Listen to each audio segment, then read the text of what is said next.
ನಾನಾಗಲೇ ಸ್ವಲ್ಪ ನಿಮ್ಮ ಬಗ್ಗೆ ಹೇಳಿದೆ ನಮ್ಮ ಜನರಿಗೆ. ಸೊ ನೀವು ಹೇಳಬೇಕು ನಿಮ್ಮ ಪರಿಚಯ, ನಿಮ್ಮ ಒಂದು ಬಂದಂಥ ಮಾರ್ಗ ಹೆಂಗಿತ್ತು ಅಂತ ಹೇಳಿ. ಓಕೆ, ಆಮೇಲೆ ಈ ಕಾರ್ಯಕ್ರಮದ ಹಿಂದಿನ ವಿಚಾರಗಳು, ಆಮೇಲೆ ಉದ್ದೇಶ ನನಗೆ ಬಹಳ ಅದು ಒಳ್ಳೇದನ್ನಿಸ್ತು. ಅವರು ಹುಬ್ಬಳ್ಳಿಗೆ ಜಾಂಬೋಟಿ ಅನ್ನಂತ ಒಂದು ಹಳ್ಳಿಯಿಂದ ಬೆಲ್ಗಾಮ್ ಹತ್ರ ಇಬ್ರು ಪೇಷಂಟ್ಸಿಗೆ ಪಕ್ಕದಲ್ಲೇ ಕೂಡಿಸಿ ಒಬ್ಬರದು ಒಂದ್ ಹಲ್ಲು ಇನ್ನೊಬ್ಬರದು ಇನ್ನೊಂದು ಹಲ್ಲು ತೆಗಿಯೋ ಕ್ಷಮತೆ ಇತ್ತು. ಅವರು ಕುಕ್ನೂರದಲ್ಲಿ ನಾವು ಇಡೀ ಗ್ರಾಮಕ್ಕೆ ಒಂದು ವಿಸಿಟ್ ಕೊಟ್ವಿ, ನೋಡಿದ್ವಿ. ಅಲ್ಲಿರುವಂತ ಫ್ಲೋರೋಸಿಸ್ ತೀರಾ ಹೆಚ್ಚಿನ ಪ್ರಮಾಣದಲ್ಲಿತ್ತು. ಹೇಳೋದೇನಂದ್ರೆ ಬೇರೆ ಮಿನಿಮಮ್ ಏನಂದ್ರೆ 1 ತಾಸು ಮಣ್ಣಾಗ ಆಡ್ಲಿಕ್ಕೆ ಬಿಟ್ರು. ಮಸ್ತ್ ಆಡ್ಬೇಕು ಮಕ್ಕಳು. ಅದೇ ಫಸ್ಟ್ ಟೈಮ್ ಸೈಕಲ್ ಕಲಿಯುವಾಗ ಬಿದ್ದೆ ಕಲಿಬೇಕು. ವೀಕ್ಷಕರು ನಿಮ್ಗೆ ಏನ್ ಹೇಳೋದಂದ್ರೆ, ನಿಮ್ಮ ಮಕ್ಕಳು ಹಿಂಗ ಆಗ್ಬೇಕಂದ್ರೆ ಹುಬ್ಳಿ ಮಣ್ಣಾಗ ಆಟ ಆಡ್ಬೇಕು. ವೀಕ್ಷಕರೇ ನಮಸ್ಕಾರ. ನನಗೆ ಗೊತ್ತದೆ ನೀವು ಈಗ ಹೊಸ ಸಂಚಿಕೆಯ ಹಾದಿ ಕಾಯ್ಲಿಕ್ಕತ್ತೀರಿ ಅಂತ ಅನ್ಕೋತೀನಿ. ಯಾವ ಸಂಚಿಕೆ? ಹುಬ್ಬಳ್ಳಿ ಹರಟೆದು. ಕಳೆದ ಸಂಚಿಕೆಯೊಳಗೆ ನಿಮ್ಮ ಪ್ರೀತಿ ಹಾಗೂ ವಿಶ್ವಾಸದಿಂದ ಲೈಕ್ಸ್ ಮತ್ತು ಕಮೆಂಟ್ಸು ನಮಗೆ ಸ್ಫೂರ್ತಿ ತುಂಬಿದೆ ಅಂತ ಹೇಳಿ ನಿಮ್ಮೆಲ್ಲರಿಗೂ ಅನಂತ ಧನ್ಯವಾದಗಳನ್ನು ಹೇಳ್ತೀನಿ. ನಾನು ನಿಮಗೆ ಚಿರಋಣಿಯಾಗಿದ್ದೀನಿ ವೀಕ್ಷಕರೇ.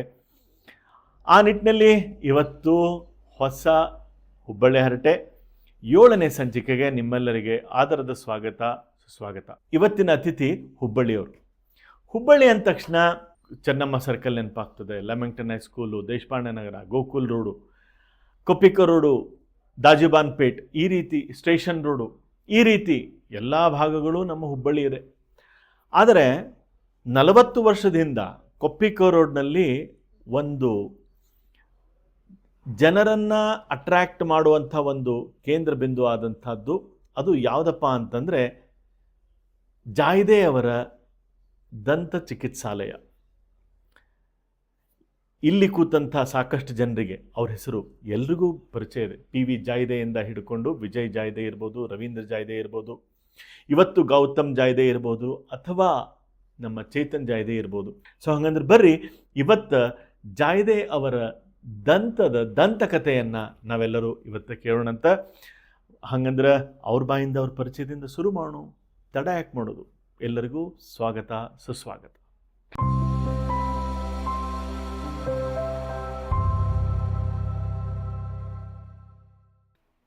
ವೀಕ್ಷಕರೇ ನಮಸ್ಕಾರ.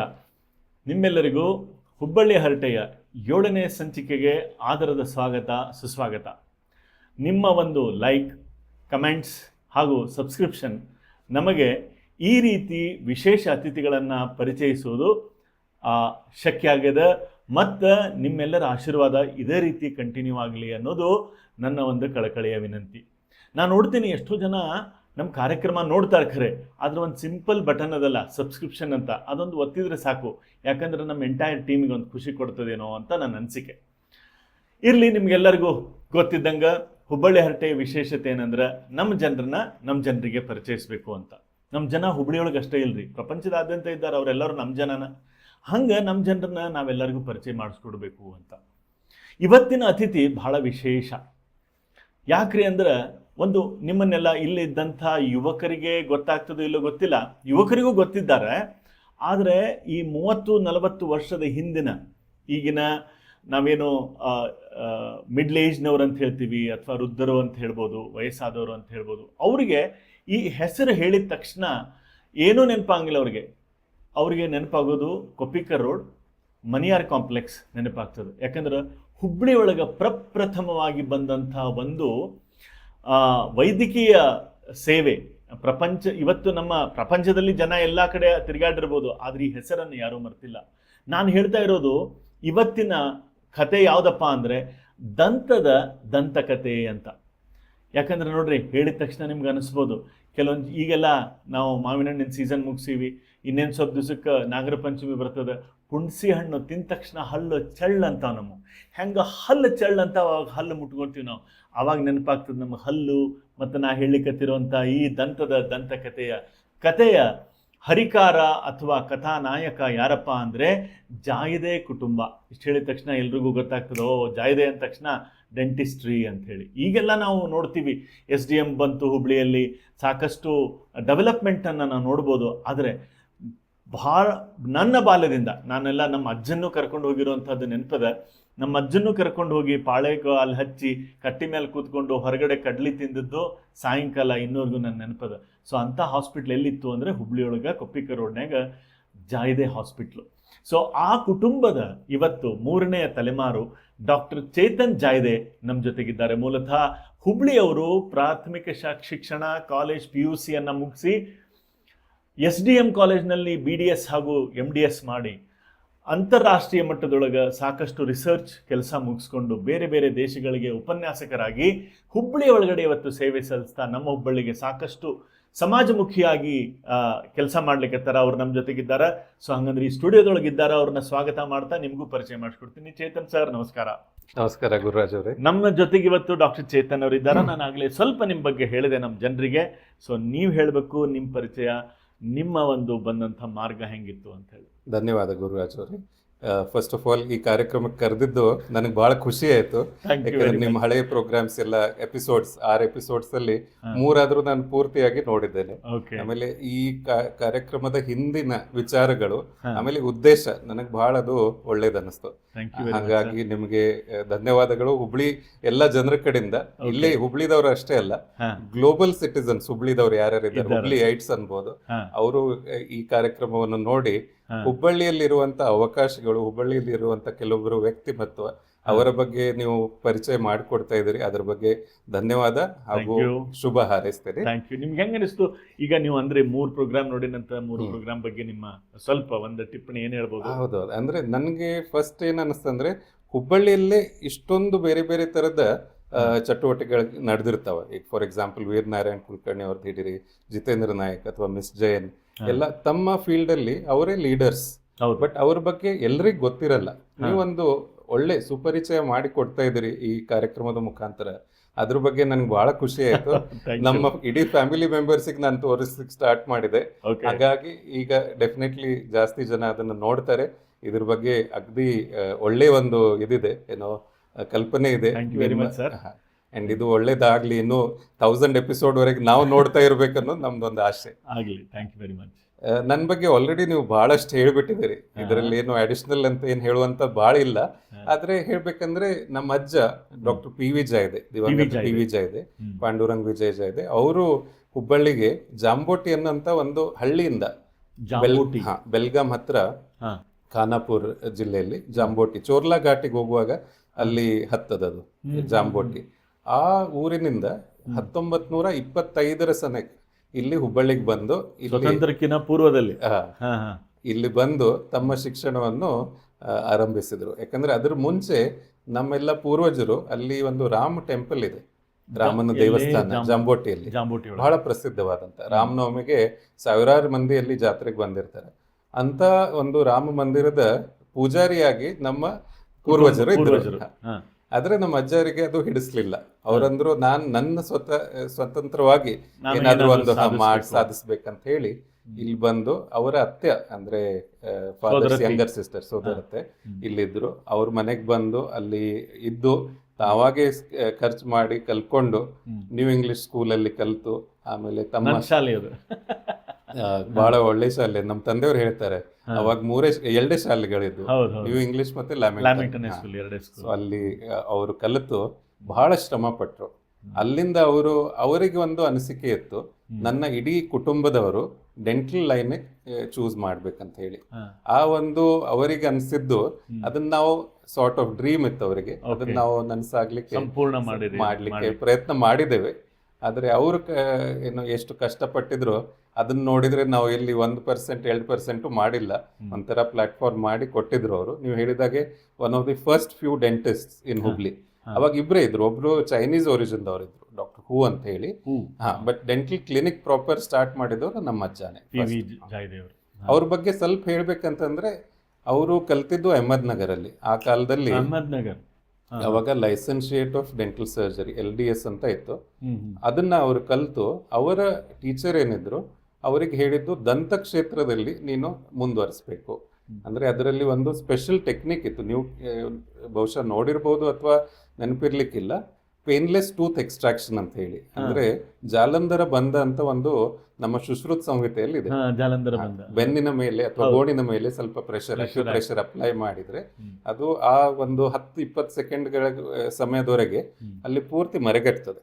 ಆ ಟೈಮಿನಲ್ಲಿ ಅವ್ರು ಹಲ್ ಕೀಳುವುದನ್ನ ಅದು ಎಕ್ಸ್ಪರ್ಟೈಸ್ ಅವರಿಗೆ ಇತ್ತು.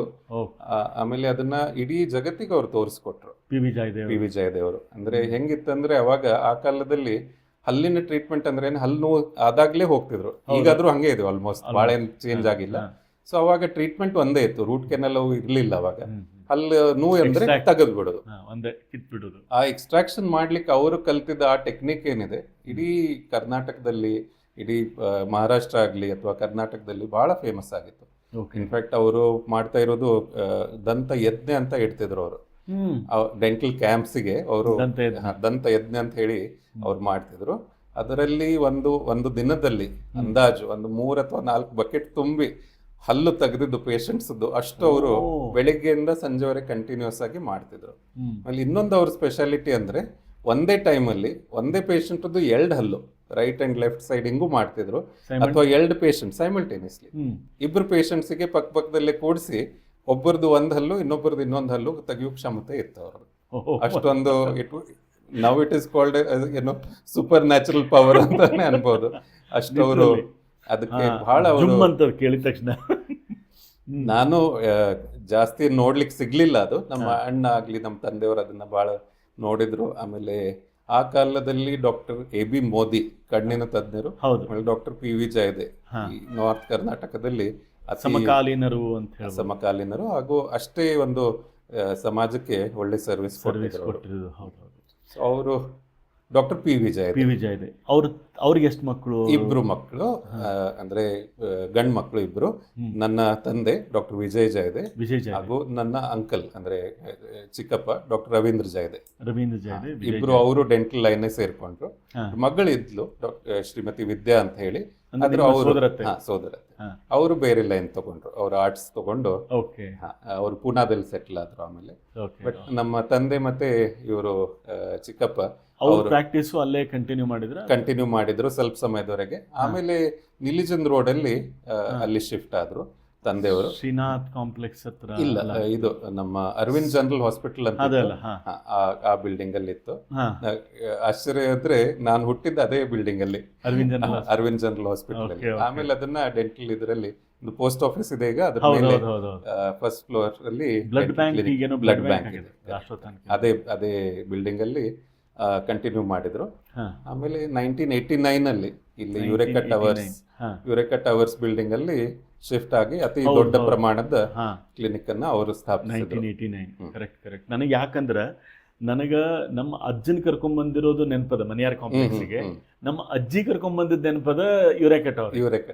ಬಟ್ ನನಗೆ ಬರೀ ಜಾಯ್ದೆ ಗೊತ್ತು, PV ಮತ್ತ ವಿಜಯ್ ಜಾಯ್ದೆ, ರಾಜೇಂದ್ರ ಯಾರೋ ರವೀಂದ್ರ ಜಾಯ್ದೆ, RP ಜಾಯ್ದೆ ಅದು ಗೊತ್ತಿಲ್ಲ ನನಗೆ. ಬಟ್ ಹೆಸರು ಅಷ್ಟೇ, ಅಡ್ರೆಸ್ ಅಷ್ಟೇ ಪಾಪ್ಯುಲರ್ ಆಗಿ. ಆ ಕಾಲದಲ್ಲಿ ಏನಾಯ್ತು, ಇನಿಷಿಯಲಿ ಇದು BDS ಅಂತ ಸ್ಟ್ರಕ್ಚರ್ಡ್ ಏನೀಗ ಮಾಡರ್ನ್ ಸೈನ್ಸ್ ಅಲ್ಲಿ BDS ಮತ್ತೆ MDS ಇದೆ, ಅವಾಗ ಇರ್ಲಿಲ್ಲ.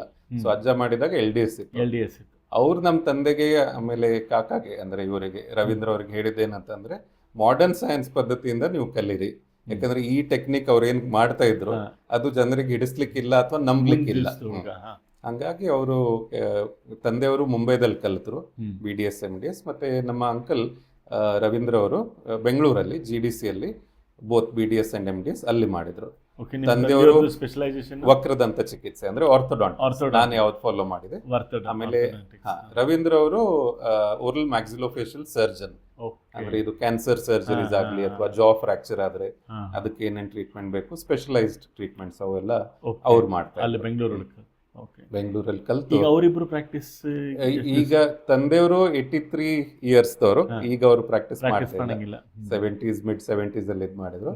Uncle unfortunately passed away little early, ಈಗಿಲ್ಲ ಅವರು.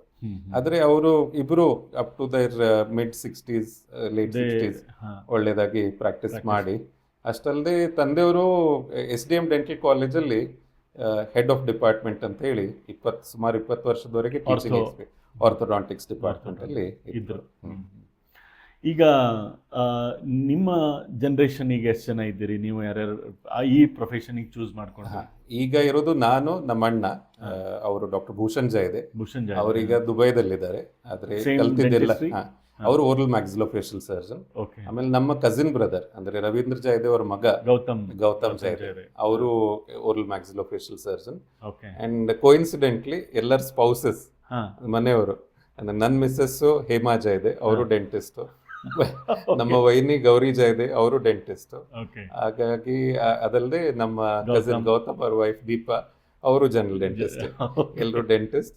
ಇನ್ನೊಂದು ಇದಂದ್ರೆ ಅವ್ರ brothers, spouses brothers dental line ಅಲ್ಲಿ ಯಾವ್ದಾದ್ರು ಇದ್ರಲ್ಲಿ ಇದ್ದಾರೆ.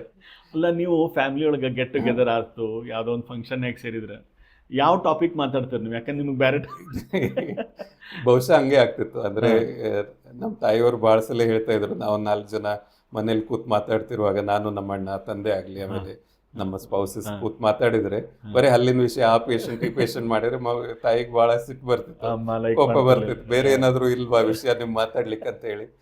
ಅದ್ ನೆನಪಾಯ್ತು ನೀವು ಹೇಳಿದ ತಕ್ಷಣ. ಈಗ ಅಂದ್ರೆ ಹೇಳುದೇನಂದ್ರೆ ಡೆಂಟಲ್ ಫೀಲ್ಡ್ ಅಲ್ಲಿ 9 ಸ್ಪೆಷಲೈಸೇಷನ್ಸ್ ಆಗಿದಾವೆ, ಇಂಡಿವಿಜುವಲ್ ಬ್ರಾಂಚಸ್. ಮತ್ತೆ ಅದರಲ್ಲಿ ಸೂಪರ್ ಸ್ಪೆಷಲೈಸೇಷನ್ ಆಗ್ತಾ ಇದೆ. ಇಂಪ್ಲಾಂಟೋಲಜಿ ಅನ್ಬೋದು ಅಥವಾ ಕಾಸ್ಮೆಟಿಕ್ ಡೆಂಟಿಸ್ಟ್ರಿ, ಅದು ಮತ್ತೆ 1 ಅಥವಾ 2 ಫೀಲ್ಡ್ಸ್ ಅಲ್ಲಿ ಸ್ಪೆಷಲೈಸೇಷನ್ ಅನ್ನು ಕೂಡಿಸಿ ಸಾರ್ಟ್ ಆಫ್ ಸೂಪರ್ ಸ್ಪೆಷಲೈಸೇಷನ್ ಆಗ್ತಾ ಇದೆ. ಅಷ್ಟು ಮುಂದುವರೆದು ಹೋಗಿದೆ.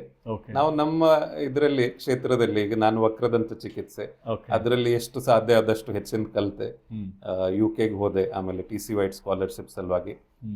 ನಮ್ಮ ವರ್ಲ್ಡ್ ಫೆಡರೇಷನ್ ಆಫ್ ಆರ್ಥೋಡಾಂಟಿಸ್ಟ್ ಅಂತಿದೆ, ಅವ್ರ ಕಾನ್ಫರೆನ್ಸಸ್ ಅಲ್ಲಿ ಪೇಪರ್ ಪ್ರೆಸೆಂಟ್ ಮಾಡಿ, ಅಂದ್ರೆ ನಮ್ಮ ಇದರಲ್ಲಿ ಕ್ಷೇತ್ರದಲ್ಲಿ ಏನೇನು ಹೆಚ್ಚಿಂದಿದೆ ಅದು ಕಲಿತು ಇಲ್ಲಿ ಹುಬ್ಳಿ ಜನರಲ್ಲಿ ಕೊಡ್ಲಿಕ್ಕೆ ನಾವು ಪ್ರಯತ್ನ ಮಾಡ್ತೀವಿ. ಬಟ್ ನಿಮಗೆ ಯಾವಾಗ ನೀವು PUC ಸೈನ್ಸ್ ಮುಗಿಸಿದ್ಮೇಲೆ ಡೆಂಟಿಸ್ಟ್ರಿಗೆ ಹೋಗ್ಬೇಕು ಅನಿಸಿದಾಗ ನೀವು ನಿಮ್ಮ ಫಾದರಿಂದ ಇನ್ಫ್ಲೂಯೆನ್ಸ್ ಆಗಿದ್ರು ಅಥವಾ ಇಂಟ್ರೆಸ್ಟ್ ಇತ್ತು ಅಥವಾ ಫೋರ್ಸ್ ಇತ್ತು? ಒಳ್ಳೆ ಪ್ರಶ್ನೆ. ಅಂದ್ರೆ ಈಗ ನಾನು ಆಕ್ಚುಲಿ ಒಂದು 5 ವರ್ಷದ ಹಿಂದೆ ನನ್ನ ಮಗ ಕೇಳಿದಾಗ ಅವಾಗ ನನ್ಗೆ ಜ್ಞಾಪಕ ಬಂತು, ನನಗೆ 3ನೇ ಅಥವಾ 4ನೇ ಅಲ್ಲಿ ಇದ್ದಾಗ್ಲ ಯಾರಾದ್ರೂ ಕೇಳಿದ್ರೆ ನೀನ್ ಏನ್ ಆಗ್ಬೇಕಂತಿದ್ಯಪ್ಪ ಅಂತಂದ್ರೆ ಡೆಂಟಿಸ್ಟ್ ಅಂತ ಹೇಳ್ಬಿಡ್ತಿದ್ದೆ ನಾನು. ಅಂದ್ರೆ ಬೇರೆ ವಿಚಾರನೇ ಇರ್ಲಿಲ್ಲ. ಈಗಿನ ಆಪ್ಷನ್ಸ್ ನೋಡ್ಬಿಟ್ರೆ ಬಹಳಷ್ಟು ಇದಾವೆ.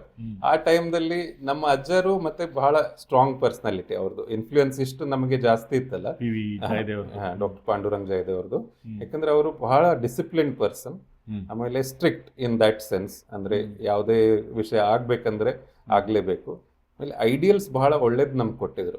ಅಂದ್ರೆ ಅವರು ಮಾತಾಡೋದು ಯಾವಾಗ್ಲೂ ಸ್ವಾಮಿ ವಿವೇಕಾನಂದ ಅವರ ಬಗ್ಗೆ ಅಥವಾ ನೇಷನ್ ಬಿಲ್ಡಿಂಗ್. ಅವ್ರು ಸ್ವತಃ ಸೇವಾದಲ್ಲಿ ವರ್ಕರ್ ಇದ್ರು. ಸೊ ಆತರ ಅವರು, ಆಮೇಲೆ ಅವ್ರು ನಮ್ಗೆ ಒಂಥರ ರೋಲ್ ಮಾಡೆಲ್. ಸೊ ಅವ್ರು ಹೇಳಿದ್ರು ಇಡೀ ಫ್ಯಾಮಿಲಿ ಡೆಂಟಲ್ ಫ್ಯಾಮಿಲಿ ಆಗ್ಬೇಕನ್ನೋದು ಅವರು ನಮ್ಮ ತಂದೆಯವರಿಗೆ. ನಮ್ಮ ತಂದೆಯವ್ರು ನಮ್ಗೆ ಹೇಳಿದ್ದು, ನಮ್ ಬೇರೆ ವಿಚಾರನೇ ಬರ್ಲಿಲ್ಲ. ಈಗ ನಾನು ವಿಚಾರ ಮಾಡಿದ್ರೆ ಬಹುಶಃ ಬೇರೆ ಏನು ಮಾಡ್ಲಿಕ್ಕೆ ಬರ್ಬೋದಾಗಿತ್ತೇನೋ ಗೊತ್ತಿಲ್ಲ, ಆದ್ರೆ ನಾವು ಖುಷಿ ಪಡ್ತೇವೆ ಇದ್ರಲ್ಲಿ, ಯಾಕಂದ್ರೆ ಈ ಬ್ರಾಂಚ್ ಅಲ್ಲಿ. ಹಂಗಾಗಿ PUC ವರೆಗಲ್ಲ, 3ನೇ 4ನೇದಲ್ಲಿ ಆಲ್ಮೋಸ್ಟ್ ಫಿಕ್ಸ್ ಆಗ್ಬಿಟ್ಟಿತ್ತು. ಯಾಕಂದ್ರೆ ಅವಾಗ ನನಗೆ ನೆನಪಾಗ್ತದೆ, ಅಂದ್ರೆ ನಾವು ಆ ಟೈಮ್ನೊಳಗೆ ಇಷ್ಟು ಎಕ್ಸ್ಪೋಜರ್ ಇವತ್ತಿದ್ದಷ್ಟು ಎಕ್ಸ್ಪೋಜರ್ ನಮ್ಗೆ ಇರ್ತಿದ್ದಿಲ್ಲ.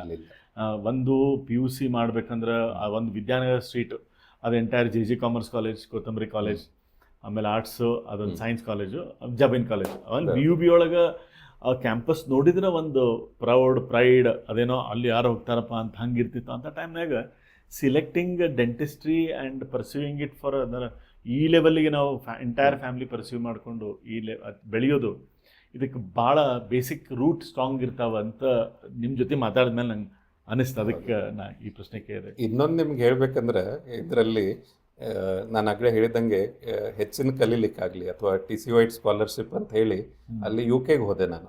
ವೆಸ್ಟ್ ಆಫ್ ಇಂಗ್ಲೆಂಡ್ ಅಂತ ಹೇಳಿ ಅವ್ರ ಸ್ಕಾಟ್ಲೆಂಡ್, ಅಲ್ಲಿ ಅವರು ಸ್ಕಾಲರ್ಶಿಪ್ ಇಟ್ಟಿದ್ದಾರೆ. ಸೊ ಗ್ಲಾಸ್ಗೋ, ಎಡಿನ್ಬರ ಅಲ್ಲದೆ 2-3 ಕಡೆ ಬೇರೆ, ಲಂಡನ್ ಆಗಲಿ, ವೇಲ್ಸ್, ಇದು 4 ಕಡೆ ನನಗೆ ಹೋಗಿ ಅಲ್ಲಿ ಎಕ್ಸ್ಪೀರಿಯನ್ಸ್ ಮಾಡ್ಲಿಕ್ಕೆ ಸಿಕ್ತು. ಅಲ್ಲೊಂದು ರಿಸರ್ಚ್ ಪ್ರಾಜೆಕ್ಟ್ ಮಾಡಿದ್ವಿ, 2 ರಿಸರ್ಚ್ ಪೇಪರ್ಸು ಹೊರಗೆ ಬಂದು ಅದರಿಂದ. ಸೊ ಅದು ಮಾಡ್ತಿರುವಾಗ ಅಲ್ಲಿರುವಂಥ ಪ್ರೊಫೆಸರ್ ನಾನು ಮಾಡಿದ ಕೆಲಸವನ್ನು ನೋಡಿ ಬಹಳ ಖುಷಿ ಪಟ್ಟಿದ್ರು. ಆಮೇಲೆ ಅದರಿಂದ ಅವರಂದ್ರು, ಇನ್ಮೇಲೆ ನಿನ್ ಬೇಕಿದ್ರೆ ಇಲ್ಲೇ ಬಾ, ನಾನು ಫುಲ್ಲಿ ಫಂಡೆಡ್ PhD ಸೀಟ್ ಕೊಡ್ತೇನಂತ ಹೇಳಿ. ಸೊ ಖುಷಿಯಲ್ಲಿ ನಾನು ನಮ್ಮ ತಂದೆಯವ್ರಿಗೆ ಫೋನ್ ಮಾಡಿದೆ, ಈ ತರ ಆಫರ್ ಇದೆ, ನಾನು ಏನ್ ಮಾಡ್ಲಿ ಅಂತ ಹೇಳಿ. ಏನಿಲ್ಲ, ಅದ್ರ ಬಗ್ಗೆ ವಿಚಾರ ಮಾಡುವಂಗಿಲ್ಲ, ನೀ ಬಂದು ಹುಬ್ಳಿಯಲ್ಲೇ ಬಂದು ನಮ್ಮ ಪ್ರಾಕ್ಟೀಸ್ ಅನ್ನ ಕಂಟಿನ್ಯೂ ಮಾಡಬೇಕು, ನಮ್ಮ ಜನರ ಸೇವೆಯಲ್ಲೇ ನೀನು ತೊಡಗ್ಬೇಕಂತ ಹೇಳಿ ಅವಾಗ ಅದೊಂದು ನಿಷ್ಠೆಯಿಂದ ಅವರು ಪ್ರಾಮಾಣಿಕತೆಯಿಂದ ಮುಂಚಿಂದಾನೇ ಮಾಡ್ತಾ ಇದ್ರು.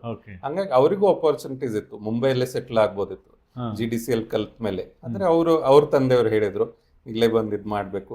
ನಮಗೂ ಅದೇ ತರ ಆಯ್ತು, ಇಲ್ಲೇ ಬಂದು ಕಂಟಿನ್ಯೂ ಮಾಡ್ಬೇಕು. ಪ್ರಾಕ್ಟೀಸ್ ಇಲ್ಲೇ ಮಾಡಿದ್ರೆ ಅವ್ರು ಕೊಪ್ಪಿಕ ರೋಡ್ ಆ ಕ್ಲಿನಿಕಲ್ ಕಂಟಿನ್ಯೂ ಮಾಡಿದ್ರು. ಆಮೇಲೆ ಮಣಿಯಾರ್ ಕಾಂಪ್ಲೆಕ್ಸ್ ಈಗ ಅದು ಅಲ್ಲೇ ಪ್ರಾಕ್ಟೀಸ್ ಯಾರು ಮಾಡ್ತಾರೆ? ಇದೆ, ನಮ್ ಗೌತಮ್ ಅವ್ರು ಇದ್ದಾರೆ, ಅದ್ರ ಪಕ್ಕದ ಬಿಲ್ಡಿಂಗ್ ಅಲ್ಲೇ ಇದೆ. ಮಣಿಯಾರ್ ಕಾಂಪ್ಲೆಕ್ಸ್ ಅಲ್ಲಿ ಈಗ ಬೇರೆ ಬಂತು, ಬಟ್ ಅದ್ರ ಪಕ್ಕದಲ್ಲೇ ಇದ್ದಾರೆ. ಈಗ ಡೆಂಟಿಸ್ಟ್ರಿ ಒಳಗಡೆ ಸಾಕಷ್ಟು ಡೆವಲಪ್ಮೆಂಟ್ ಆಗಿದೆ. ಜನ ಈಗ ಹೆಂಗಂದ್ರೆ ಕಾಸ್ಮೆಟಿಕ್ ಅಂತ ಬಂತು, ಮುಂದೆ ಮೊಬ್ಬಲ್ಲು ಅಂತ ನಾವು ಹೇಳ್ತೀವಿ, ಅದ್ರ ಸಲುವಾಗಿ ಟ್ರೀಟ್ಮೆಂಟ್ ಅಂತ ಬರ್ತಾರೆ. ಮತ್ತು ಬೇರೆ ಬೇರೆ ಯಾವ ಸಮಸ್ಯೆಗಳನ್ನ ನಿಮ್ಮ ಹತ್ರ ತೊಗೊಂಬರ್ತಾರೆ ಈ ಆರ್ಥೋ ರಿಲೇಟೆಡ್ ಆಗಿರುವಂಥದ್ದು? ಆರ್ಥೋಡಾಂಟಿಕ್ಸ್ ಅಂದ್ರೆ ವಕ್ರದಂತ ಇದ್ದವರು, ಅಲ್ಲಿ ಮುಂದಿರೋರು, ವಕ್ರ ಇದ್ದವರು, ಗ್ಯಾಪ್ಸ್ ಇದ್ದವರು, ಅದು ಬೇರೆ ಬೇರೆ ಕಾರಣಕ್ಕೆ ಬಂದಿರ್ತಾರೆ. ಅದು ಒಂದು. ಸರ್ಜಿಕಲ್ ಅಂದ್ರೆ ನಾನು ಹೇಳಿದ ಪ್ರಕಾರ ದವಡೆ ಆಪರೇಷನ್ ಅಥವಾ ಅಕ್ಕಲ್ ದವಡೆ ಹಲ್ಲಂತ ಅದರದ್ದು ಟ್ರೀಟ್ಮೆಂಟ್ ಏನಿರ್ತದೆ ಸರ್ಜಿಕಲ್, ಬುದ್ಧಿ ಹಲ್ಲು, ಅಕ್ಕಲ್ ದವಡ. ಆದ್ರೆ north Karnataka is infamous for oral cancer, pre cancerous and cancerous lesions. OSMF ಅಂತ ಅದು ಇನಿಷಿಯಲ್ ಸ್ಟೇಜ್. ಆಮೇಲೆ ಪ್ರಾಪರ್ ಓರಲ್ ಕ್ಯಾನ್ಸರ್ ಅಂತ ಆಗ್ತದೆ ಅದು. ಅದಕ್ಕೆ ಕಾರಣ ಒಂದಂದ್ರೆ ಗುಟ್ಕಾ ಮತ್ತೆ ತಂಬಾಕು ಯಾವುದೇ ಸ್ವರೂಪದಲ್ಲಿ ತಿಂದು ಅದರಿಂದ ಬಹಳ ಹೆಚ್ಚಿನ ಪ್ರಮಾಣದಲ್ಲಿ ಆಗ್ತಾ ಇದೆ. ಸೊ ಅದಕ್ಕೆ ಸರ್ಜಿಕಲ್ ಇಂಟರ್ವೆನ್ಷನ್ ಬಹಳ ಸಲ ಬೇಕಾಗ್ತದೆ. ಅದಕ್ಕೆ ಓರಲ್ ಸರ್ಜರಿ ಬೇಕು. ಅದರ ತಪಾಸಣೆಗೆ ಓರಲ್ ಪ್ಯಾಥಾಲಜಿ ಅಂತ ಒಂದು ಫೀಲ್ಡ್ ಇದೆ.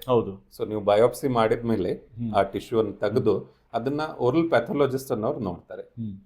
ಅದಲ್ಲದೆ ಈಗ ವಸಡಿನ ವಿಕಾರ ಯಾವ್ದಾದ್ರು ಆದ್ರೆ ಗಮ್ ಸ್ಪೆಷಲಿಸ್ಟ್ ಅಥವಾ ಪೆರಿಯೋಡಾಂಟಿಸ್ಟ್ ಅಂತಿದ್ದಾರೆ. ಆಮೇಲೆ ರೂಟ್ ಕೆನಲ್ ಅಷ್ಟೇ ಮಾಡೋದಾದ್ರೆ ಅದಕ್ಕೂ ಒಬ್ರು ಸ್ಪೆಷಲಿಸ್ಟ್ ಇದ್ದಾರೆ, ಅದು ಎಂಡೋಡಾಂಟಿಸ್ಟ್. ಕೃತಕ ಹಲ್ಲು ಕೂಡಿಸ್ಲಿಕ್ಕೆ ಅದಕ್ಕೆ ಏನ್ ಬೇಕಾಗ್ತದೆ ಅದು ಅವರು ಪ್ರಾಸ್ತೋಡಾಂಟಿಸ್ಟ್ ಅಂತ.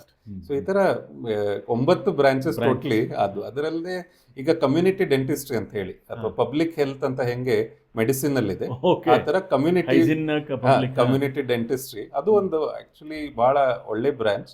ಅದಕ್ಕಷ್ಟು ಇಂಪಾರ್ಟೆನ್ಸ್ ಬಂದಿಲ್ಲ ಅನ್ಫಾರ್ಚುನೇಟ್ಲಿ ಇಂಡಿಯಾದಲ್ಲಿ.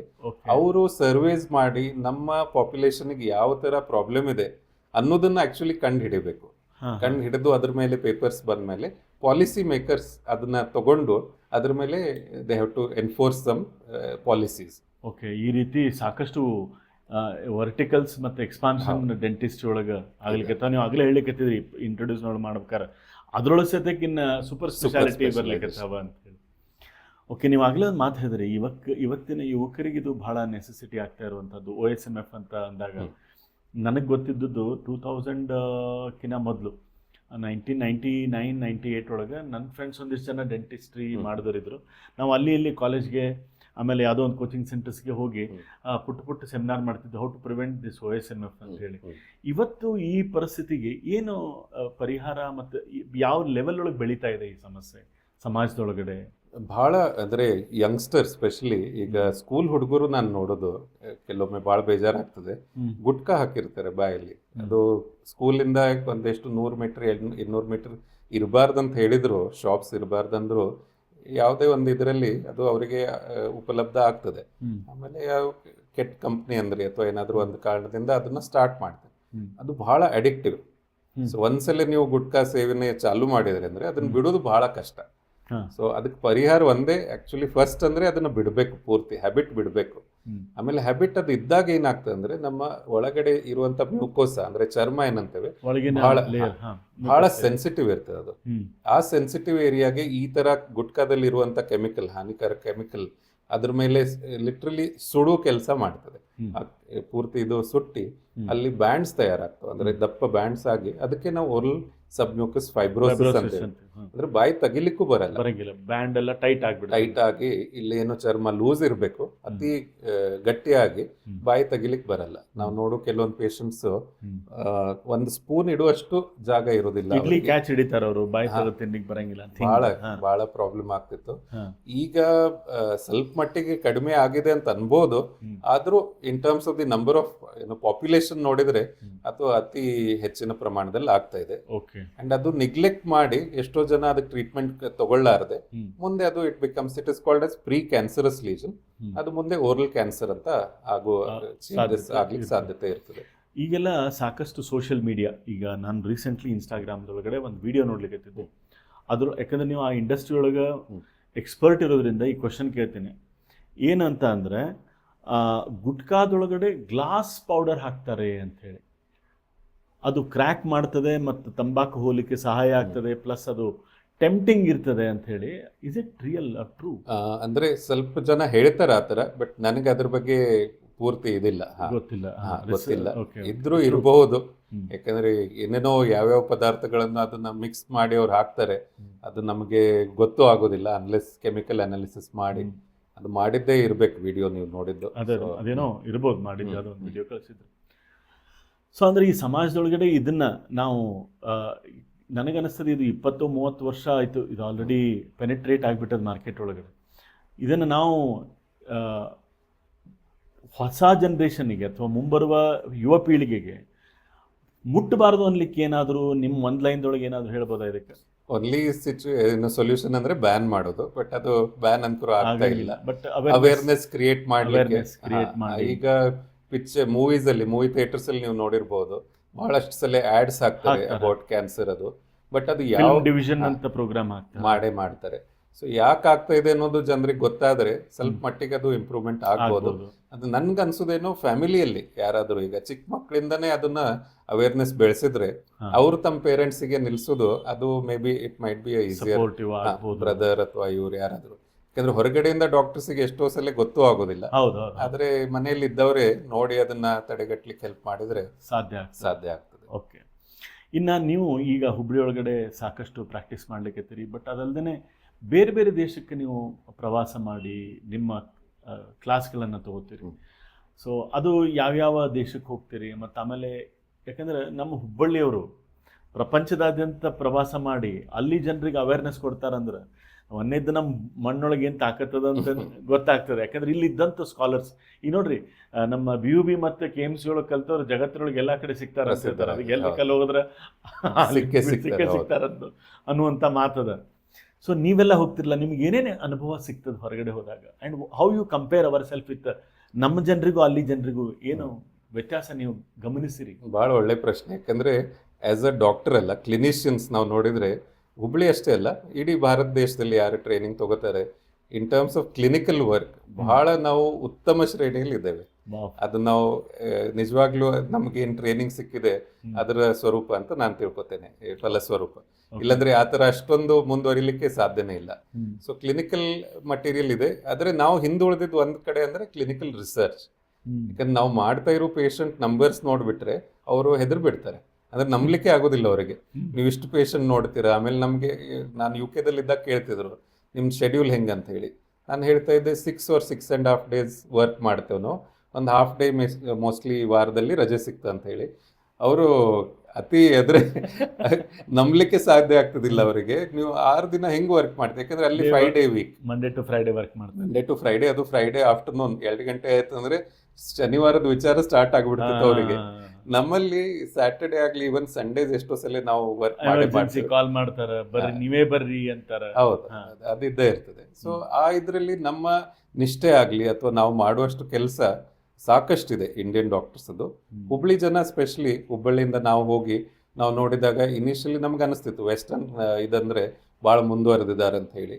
ಆದರೆ in terms of clinical expertise we are on par or sometimes even better ಅಂತ ಹೇಳ್ಬೋದು ನಾನು. ಓಕೆ, ಅದಕ್ಕೆ ಈಗ ಕೆಲವೊಂದಿಷ್ಟು ನಾವು ನೋಡ್ಲಿಕ್ಕೆ ಈಗ ನಿಮ್ಮನ್ನ ಹೆಂಗೆ ಬೆಟ್ಟ ಅದೇ ಹಂಗೆ ಬೇರೆ ಬೇರೆ ಜನರು ಹುಬ್ಳಿಯೊಳಗೆ ಬೆಟ್ಟ ಆದ್ರೆ ಸಿಂಗಪುರದಿಂದ, ಥೈಲ್ಯಾಂಡ್ದಿಂದ, ಗೋವಾ ಬಿಡಿ ನಮ್ಮ ದೇಶನ ಆಯ್ತು, ಆಮೇಲೆ ಬೇರೆ ಇವನ್ ದುಬೈದಿಂದ ಹುಬ್ಳಿ ಅಂತ ಊರಿಗೆ ಬರ್ತಾರೆ ಮೆಡಿಕಲ್ ಸರ್ವಿಸ್ ಪಡಿಲಿಕ್ಕೆ.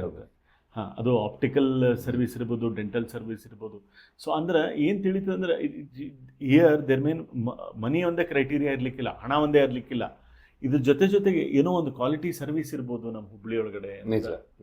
ನೀವು ಇದಕ್ಕೆ ಏನು ಅಂತೀರಿ? ಹೌದು, ನಮ್ಮಲ್ಲೂ ಬರೋರು ಅಂದ್ರೆ ಈಗ ಅಮೆರಿಕಾದಿಂದ ಎಷ್ಟೋ ಪೇಷಂಟ್ಸ್ ಅಥವಾ UK ಇಂದ ಬಂದಿರ್ತಾರೆ. ಅವ್ರಿಗೆ ಏನಾಗ್ತದೆ, ಅವ್ರಿಗೆ ಗೊತ್ತಾಗ್ತದೆ ಇಲ್ಲಿ ಒಂದು ಕ್ಲಿನಿಕ್ ಇದೆ, ಇಲ್ಲಿ ಒಳ್ಳೆ ಟ್ರೀಟ್ಮೆಂಟ್ ಅವೈಲೇಬಲ್, ಗೂಗಲ್ ಮೇಲೆ ಗೊತ್ತಾಗ್ಬಿಡ್ತದೆ. ಸೊ ಹುಡುಕಿ ಬಂದಿರ್ತಾರೆ ಕೆಲವೊಬ್ರು, ಆತರ ಇರ್ತಾರೆ. ಅದಲ್ಲದೆ ಕೆಲವೊಬ್ರು ರಜೆ ಅಂತ ಹೇಳಿ ಯಾವಾಗ ಬಂದಾಗ ಅಮೆರಿಕದಲ್ಲಿ ಆಗ್ಲಿ ಅಥವಾ ಇಂಗ್ಲೆಂಡ್ ಅಲ್ಲಿ ಡೆಂಟಲ್ ಟ್ರೀಟ್ಮೆಂಟ್ ಸಿಗೋದು ಬಹಳ ಕಷ್ಟದ ಸಂಗತಿ.